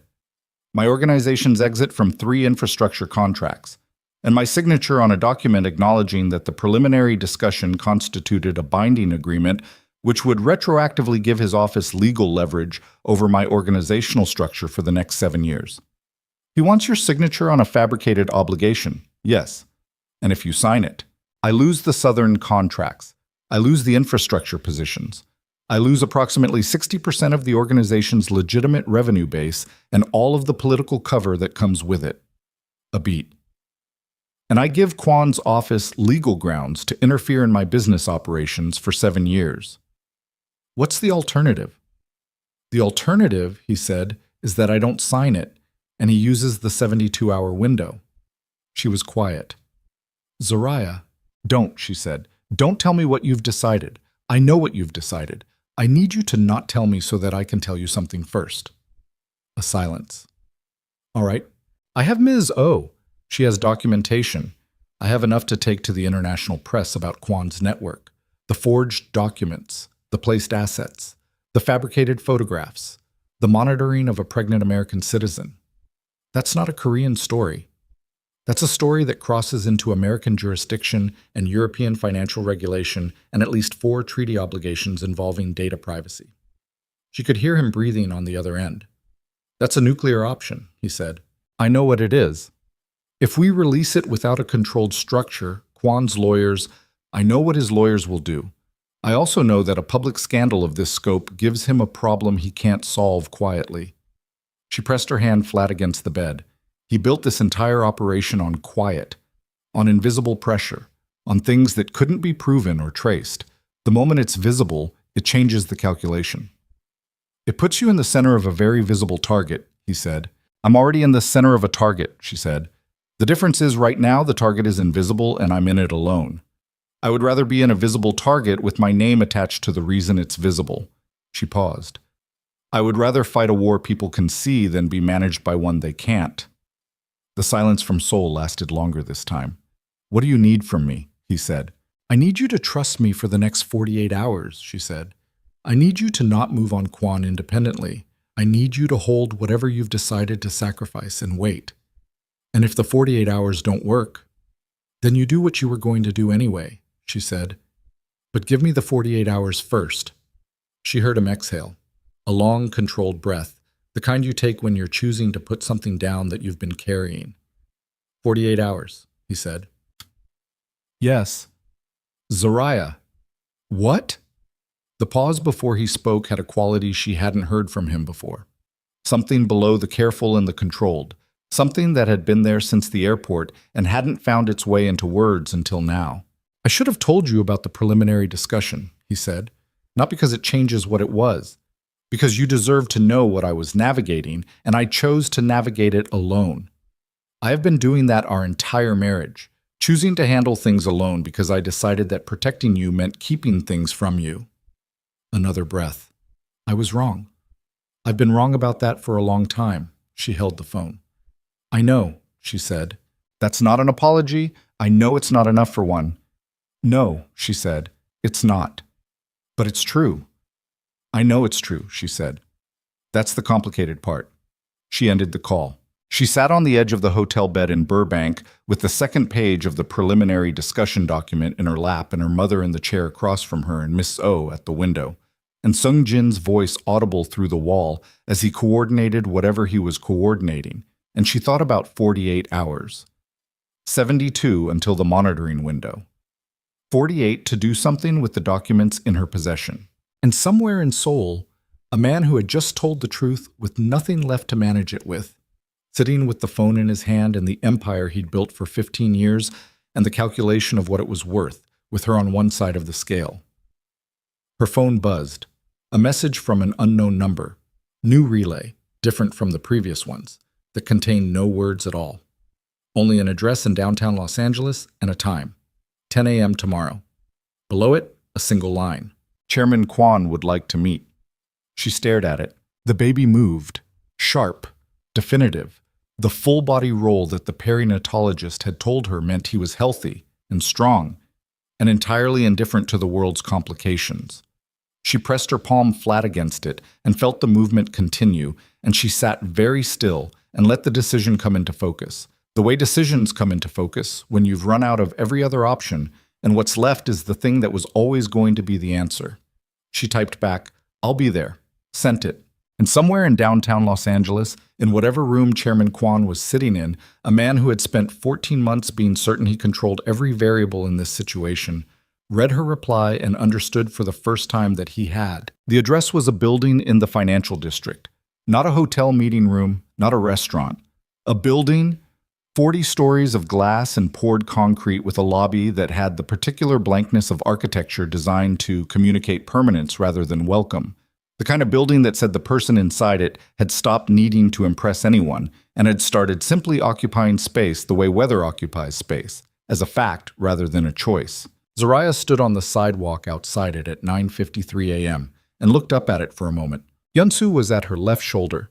Sungjin was somewhere behind her in a position she hadn't asked about because she trusted him to be where he needed to be. Miss O had spent the previous night in the hotel room adjacent to Zariah's, and in the morning had handed over a flash drive containing every document she had retained from her 14 months working under Kwon's retainer. Ms. Park had received a copy at 6 a.m. A second copy had gone to a journalist at the Los Angeles Times whose name Ms. O had provided. A journalist who had been investigating Kwon's network's American financial operations for 8 months and needed only a clean evidentiary thread to pull. The thread had been pulled at 7:15 a.m.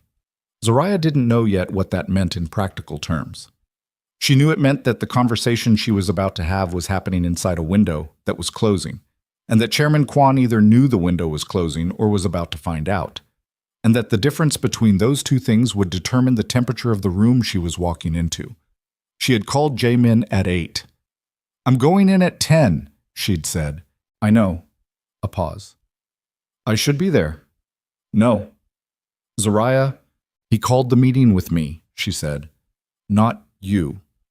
He called it with me because he believes I am the variable he can still control. He thinks I'm going to this meeting because I'm afraid, and he's offering me a way out." She had been standing at the hotel window watching the Burbank morning. "If you're there, it becomes a different meeting. It becomes the meeting he's been trying to have with you for 2 years. I need it to stay the meeting he thinks he called." The pause from Seoul was the pause of a man choosing not to say 3 things. "All right," he'd said. "When it's over, I'll call you. I'll be awake." She had almost said something else. She had felt it sitting at the back of her throat, something that wasn't information or strategy or logistics, and she had let it stay there, unspoken, because the time for it wasn't a hotel room at 8 in the morning with 48 hours of accumulated wreckage around her. The time for it was after. If there was an after. She went into the building. The lobby security knew her name. That told her everything about how thoroughly Kwon had been managing this encounter. The advanced preparation, the calm expectation of her arrival, The smile from the security officer that said we were told you were coming rather than can I help you. She was directed to an elevator bank on the left and told the 41st floor, and she rode up alone with Hyun-soo and watched the numbers climb. The 41st floor was a conference suite that took up the building's entire north face, floor-to-ceiling glass looking out over downtown Los Angeles. City spread beneath it in every direction, flat and gray and enormous, the kind of view that cost money specifically because of what it implied about the person looking down at it. Chairman Kwon was standing at the glass when she came in. He was shorter than she'd expected. Photographs had conveyed authority, and the authority had implied physical scale. But in person, he was a compact man in his mid-60s with a face that had been weathered by something other than weather, by decades of rooms like this one, of decisions with large consequences and the specific internal erosion that came from making them without visible cost. He wore a navy suit, and he turned from the window when she entered, and he looked at her with an expression that she recognized immediately and with absolute clarity. It was the expression of a man who had already decided the outcome. She had been in rooms with men who had already decided the outcome. She knew how to be in those rooms. She sat down without being invited to. There was a table between them, long, polished, with 2 chairs on each side. She sat on the side facing the window, which put the city behind her and the room in front of her. And she put her bag on the table and her hands in her lap, and she looked at Kwon and waited. He sat across from her. For a moment, neither of them spoke. She let the silence run. She had learned in the past 48 hours that silence was not the absence of pressure. It was pressure, applied by whoever was willing to hold it longer. "You sent documents to the Times," Kwon said. Not a question, not a surprise.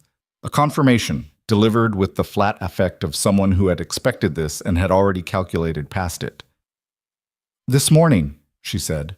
"The journalist you used has been running a dead-end investigation for 8 months," he said. "The documents you provided may extend that investigation somewhat. It will not produce a story within any time frame that is relevant to your current situation."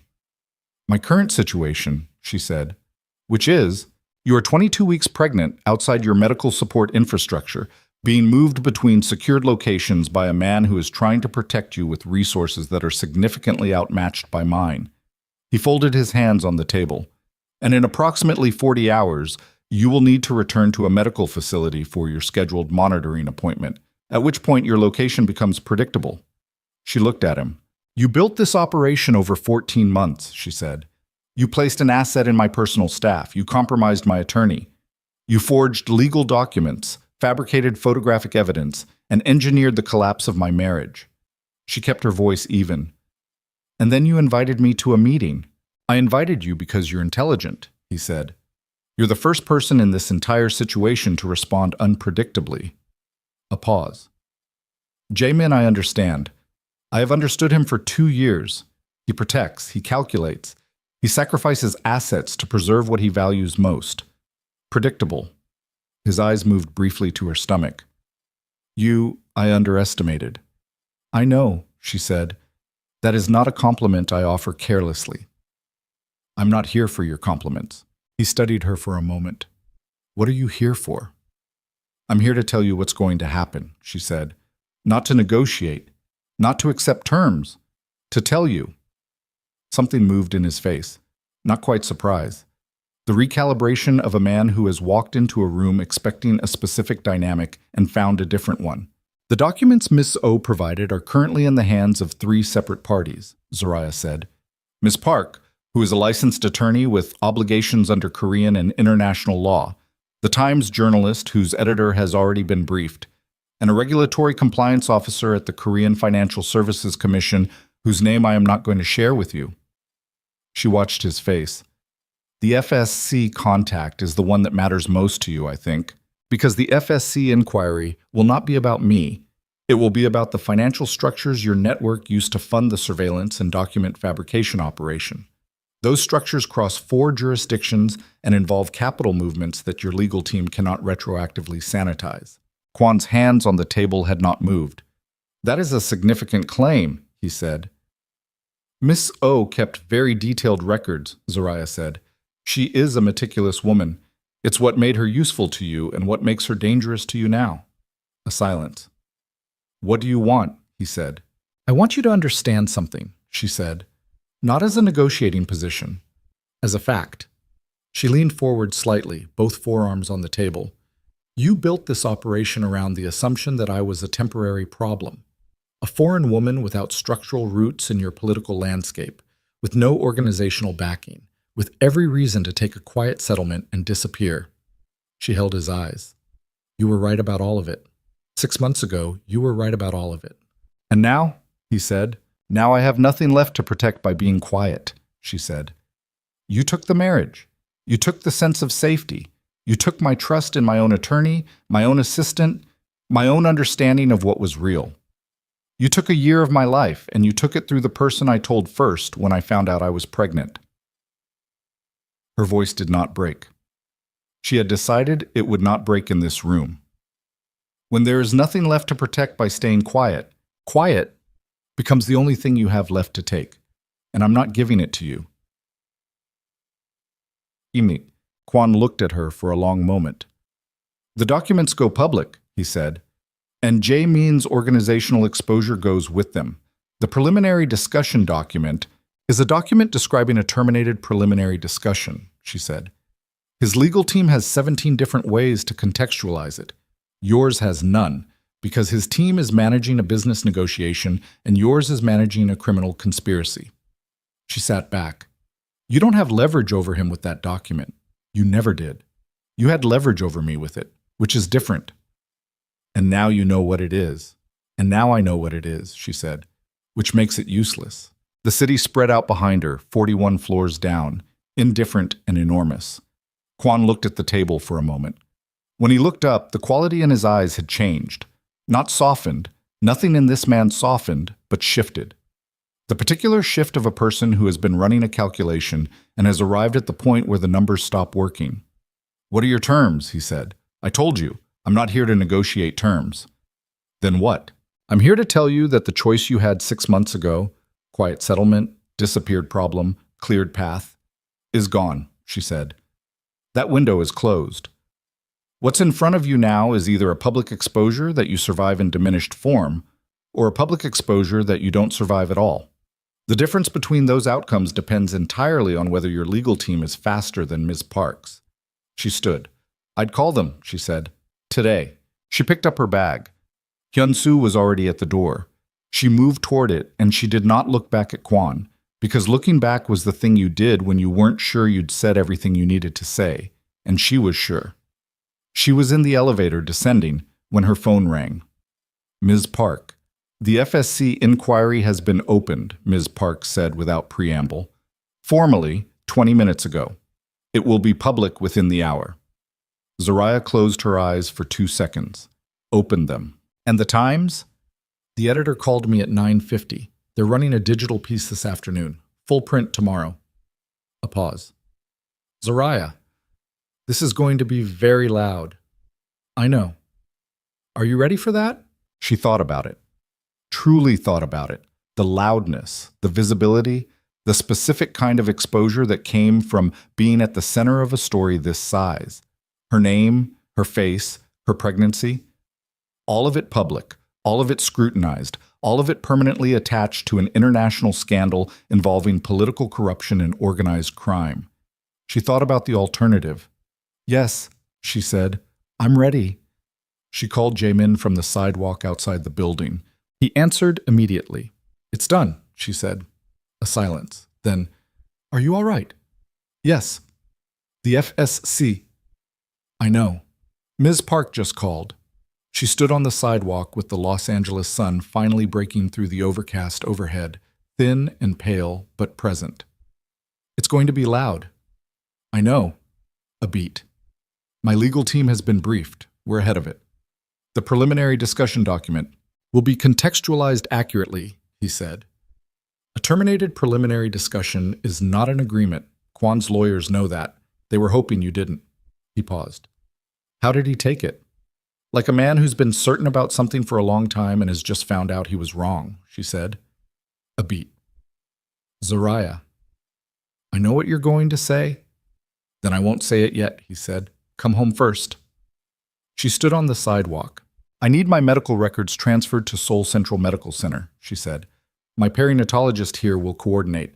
I'll need a recommendation for an equivalent specialist in Seoul. She paused. And I need my mother to have a room that isn't a guest room.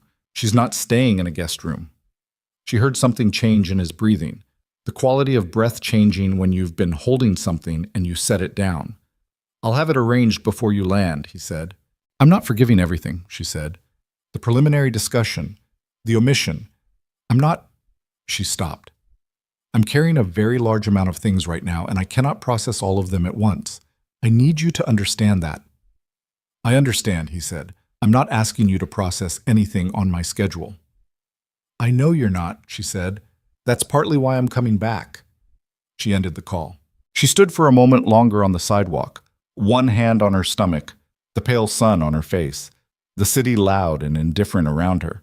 Then she turned to Hyunsu and said, "Book the flights." The next 72 hours were loud in exactly the way Ms. Park had predicted. The FSC inquiry went public at 11:47 a.m. By 2 p.m., 3 Korean financial news outlets had picked it up. By 6 p.m., it had crossed into international business coverage. The Times piece ran online at 4 p.m., and by evening had been cited by outlets in 7 countries. The specific details, the forged divorce documents, the fabricated photographs, the placed assets, the monitoring of an American citizen, generated the kind of coverage that Kwon's network had been built specifically to prevent. Clean, documented, sourced, and entirely beyond retroactive management. Kwon's legal team issued a statement at 8 p.m. denying operational involvement. The statement used careful language and raised more questions than it answered, which was exactly the problem with statements issued against documented evidence. Zoraya read none of it. She was on a flight to Seoul. Eleanor Brooks slept in the seat beside her, the canvas bag under her feet, her breathing the same slow rhythm it always was, the undefeatable sleep of a woman who had learned long ago that the world's complications did not pause for rest, and that rest was therefore not optional. Zoraya looked at her mother's face in the dim cabin and thought about 14 months and all the things that had been built around her without her knowledge. And she thought about the fact that Eleanor had packed in 4 minutes and not asked questions until they were moving, and she thought, this woman is the only person who has never been a variable in anyone else's operation. She pressed her hand against her stomach and felt the familiar flutter, reliable as weather, and she sat in the dark cabin over the Pacific and let the loudness of the past 3 days settle into something quieter. She did not sleep. She thought about everything she was carrying into Seoul. The anger, which was real and not performed and not going to disappear because the situation had resolved. The grief for what the 14 months had cost. Not just the marriage she'd thought was ending, but the version of herself she'd been before she'd learned what it felt like to be inside a fiction someone else had written. The complicated thing that existed alongside the anger, the thing she hadn't named aloud yet, which was that she had walked into a room with Chairman Kwon alone and said exactly what she'd needed to say, and she had come out the other side of it standing upright, and that was something that belonged to her entirely and could not be taken back. She landed in Seoul in the early morning. Gray sky, the familiar smell of the city, the particular quality of Korean autumn air that she had first encountered 4 years ago as a woman who had not yet met Jaemin and had not yet understood what the next 4 years would hold. He was at the airport, not at the gate. In the arrivals hall, standing to the side of the main flow of people, without his security detail positioned at ostentatious intervals. Just standing.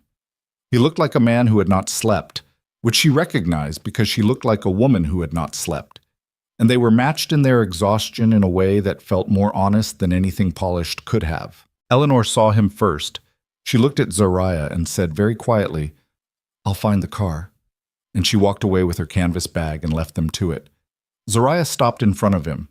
He looked at her face, then, briefly, at her stomach, then back at her face, and he kept his hands at his sides because he understood, without her saying it, that she would determine the distance. "The apartment," she said. "The one we had. Is it—" "It's yours," he said. "It's been yours. I haven't changed anything." She nodded once. "I need my own room." "Yes." "Not permanently," she said. "I need—" She stopped, looked for the right word. "I need the space to come to things at my own speed. Not because I've decided anything, because I need to be the one deciding." "I know," he said. "You've always thought you knew what I needed," she said. "Sometimes you were right. The parts where you were right made the parts where you were wrong much harder to separate out. She held his gaze. I need you to stop deciding what I need and start asking. He was quiet for a moment. The arrivals hall moved around them, the flow of people, the sound of rolling bags and reunions and announcements. What do you need right now? He said. Careful. Genuine. She thought about it. Breakfast, she said, and my mother in a real room, and a doctor's appointment this week with someone I choose. She paused. And time. All of that, he said. I can do. They walked toward the exit together, not touching, with the space between them that she had asked for and he had given without argument, and that space felt different from the space that had existed between them for 6 months. That space had been manufactured, imposed, built on forged documents and engineered photographs. This space was real. She had made it herself. She would decide when it closed.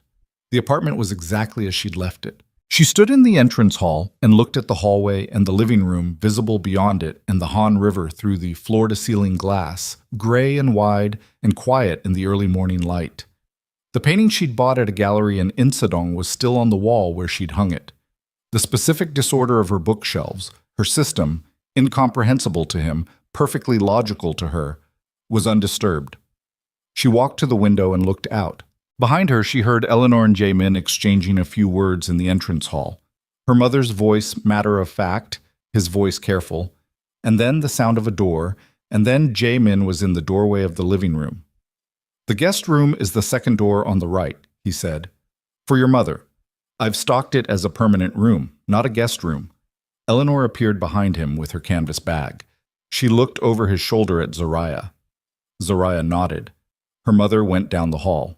Jae-min stayed in the doorway. Come in, Zariah said. It's your apartment. It's your home, he said. There's a difference. She turned from the window and looked at him. He was still in the same suit he'd been wearing when she arrived, which meant he'd come to the airport directly from wherever he'd been when her flight landed, which meant he'd been awake all night. There were marks under his eyes that she recognized. Not the marks of one bad night, but the accumulated marks of many, the kind that took weeks to build. You didn't sleep, she said. No. Since when? Since the airport in Incheon, he said. When I thought you were leaving the country. I slept 4 hours somewhere in the 3 days after that, and I haven't counted properly since. She studied him. Sit down, she said, before you fall down. He sat on the couch, not the controlled, composed posture she was accustomed to. He sat the way exhausted people sit, spine against the back, head slightly dropped, the long release of a body that has been held upright by will for too long. She sat in the chair across from him. I need to tell you something, she said. He looked up. When I went to that meeting yesterday, she said, I went alone because I needed to know I could. Not because I didn't want you there, because I needed to find out whether I was someone who could walk into that room and say what needed to be said without someone else's weight behind me. She looked at her hands. I've been someone's wife, someone's employee, someone's daughter, someone's patient for my entire adult life. I needed to be just myself in that room. And, he said, and I was, she said. I was just myself and it was enough. She looked up. That matters to me. That's mine now and I'm keeping it. You should, he said. You earned it. I didn't earn it, she said. It was always mine. I just found it. He was quiet for a moment. The preliminary discussion, he said. We're not doing that tonight, she said. We're doing that, but not tonight. Tonight I need to eat something and sleep and make sure my son's heartbeat is where it should be. The rest of it, she exhaled. The rest of it is there and it's real, and we're going to have every conversation that needs to happen, but not tonight. Okay, he said. I'm not saying that to protect you, she said. I'm saying it because I've been running on adrenaline for 4 days, and I'm 22 weeks pregnant, and my body is communicating with me in terms that are not optional. She looked at him. When I'm ready, I will say so. And when I say so, I need you to show up fully. No management, no protected versions. Yes, he said. And then, with a quality she hadn't heard from him before, unguarded, no architecture around it. I'm sorry. I know, she said. Not for the preliminary discussion only, he said, for the entire pattern, for deciding what you could handle. for building walls around you and calling them protection. He looked at her steadily. I have been protecting people by keeping them in the dark my entire life, and I have told myself that was love, and it wasn't. It was control that I was more comfortable with than honest fear. She sat with that. That's the most honest thing you've ever said to me, she said. I know. It doesn't fix anything. I know that too. But it's where you have to start, she said. If there's a start. He looked at her. Is there? She looked back. Ask me again in a few months, she said, when I'm not running on empty and our son is here and we have both slept for more than 4 hours. She stood. But don't ask me like you're afraid of the answer. Ask me because you want to know. He stood too. They were a few feet apart, in the living room of the apartment with the Han River gray and wide behind the glass, and the morning was fully arrived now, the sky lightening slowly over the city. Go to sleep, she said. You're no use to anyone like this. Are you? I'm going to eat something and call Ms. Park and then sleep, she said. I'll be here when you wake up. Something in his face shifted and settled. The specific settling of a person who has been holding themselves together against an outcome and has just been told the outcome is not the worst one. He went to bed. She stood at the window for a while longer. The city below was waking up. The first delivery trucks, the early joggers along the riverside path, the lights in the apartment buildings coming on one by one as Seoul assembled itself into another day. She had stood at this window before and looked at this city and felt like a visitor inside her own life. She looked at it now and felt something different. Not belonging, exactly. Not yet. Something more provisional than belonging. She was here. She had chosen to be here. That was enough for today. She called Ms. Park. The FSC inquiry is progressing, Ms. Park said. Kwan's legal team filed a response this morning. It will buy him time but not resolution. The Times piece has generated 3 additional press inquiries from Korean outlets requesting documentation. A pause. His political coalition is beginning to move away from him. 2 of his primary allied legislators released statements this morning suggesting they were unaware of the network's operations.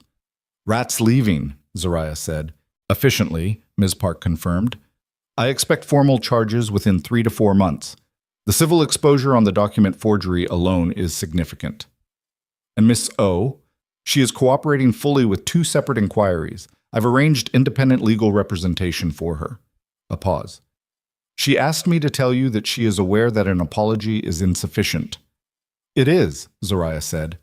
I told her that too, Ms. Park said. Zariah thanked her and ended the call. She went to the kitchen and made tea because the coffee machine required more cognition than she currently had. And she stood at the kitchen counter and drank it and ate the fruit that was in the refrigerator. Someone had stocked the refrigerator, Jamin or someone he'd directed, and she didn't examine the feeling that produced. And she placed her hand flat on her stomach and felt her son moving in the slow, ongoing way he moved in the early morning when she was calm. He had been moving through all of it, through airports and safe houses and 41st floor conference rooms and hotel rooms in Burbank, and arguments and revelations and the particular darkness of flying over the Pacific at night. Always moving. Small and determined and entirely located in the present tense, indifferent to everything that wasn't the immediate fact of his own continuing. She thought there was something in that worth learning. She went to the room Jamin had prepared for her. Separate, as she'd asked, its own space. And she lay down on the bed without fully undressing, her hand on her stomach, and she looked at the ceiling of the apartment she had once lived in as someone else's wife, and was now choosing to return to as herself. The city outside continued its noise. The river moved the way rivers move, indifferent to everything built beside them. And inside her, her son moved in small, continuous circles, alive and present, and already, she understood, entirely his own person. She closed her eyes. 3 weeks later, she was sitting in the waiting area of Seoul Central Medical Center when the monitoring appointment confirmed that her son was exactly where he should be. Heartbeat strong, weight appropriate, position correct. The perinatologist, a precise and unhurried woman named Dr. Shin, whom Zariah had chosen herself from a list she had compiled herself, showed her the screen with the satisfaction of someone who enjoyed delivering good news. Everything is excellent, Dr. Shin said. Zariah looked at the screen for a long moment. Yes, she said. It is. Jamin was in the waiting room when she came out. He stood when he saw her face, and she said, "Everything's good," and watched the thing that moved through his expression. Not composed, not managed, just real. And she let herself see it without flinching. They walked to the car in the gray Seoul afternoon, close enough that their arms nearly touched and far enough that the space was still hers. "Dr. Shin says 8 more weeks, approximately," Zariah said. 8 weeks, he said. "She said to expect him early. Not dangerously early. Just—" She paused. "He seems impatient." Jaemin looked at her, and she saw the beginning of something that was almost a smile, the thing that happened to his face when something caught him genuinely off guard. "I wonder where he gets that." "Don't," she said. But she felt it too, the thing that pulled at the corners of her mouth despite everything, despite the 8 weeks and the unfinished conversations and the distance she was still maintaining with deliberate care. They got in the car. Outside, Seoul moved around them. The specific density of the city, its layers of old and new, the river visible between buildings as they drove, gray and constant and unimpressed by everything built along its banks. "I want to tell you his name," she said. Jaemin looked at her. "I had a name," she said. "I've had it for weeks. I didn't say it because saying it felt like—" She stopped. "It felt like something I needed to be sure about first." "And now," he said. She looked out the window. "Cairo," she said. "Cairo Sun." The name sat in the car between them, new and solid. Jaemin was quiet for a moment. She could feel him with the name the way you feel someone receiving something, the quality of how they hold it. "Cairo Sun," he said. "It means something to me," she said. "It doesn't need to mean the same thing to you." "What does it mean to you?" he said. She watched the river between the buildings. "It means he came through something hard to get here," she said. "And he's still here. And that's enough to name a person after." Jaemin looked at the road ahead. "It's enough," he said quietly, "to name a life after." She turned her head and looked at his profile. The exhaustion that had lived in his face for weeks had begun to lift. Not gone, not resolved, but lightening the way sky lightens before the sun actually appears. She looked at him and thought about all the versions of this moment she'd imagined over the past 6 months. The angry ones, the absent ones, the versions where she never came back, and the versions where coming back meant losing something she'd found in the leaving. None of those versions had included this one. This one was quieter, more honest, more costly, in the particular way that things cost more when they're real. She turned back to the window. 8 weeks, she said. 8 weeks, he said. Outside, Seoul continued. The river ran parallel to the road and then turned and was lost behind buildings and then appeared again farther on, the way rivers do. Disappearing and returning, the same water moving through different light, carrying everything that had been placed in it and continuing regardless. She pressed her hand against her stomach. Cairo's sun moved. She kept her eyes on the city and felt him, steady and certain, already making his presence known in the only language available to him, simple, undeniable, and entirely his own. The car moved through the city. They went home.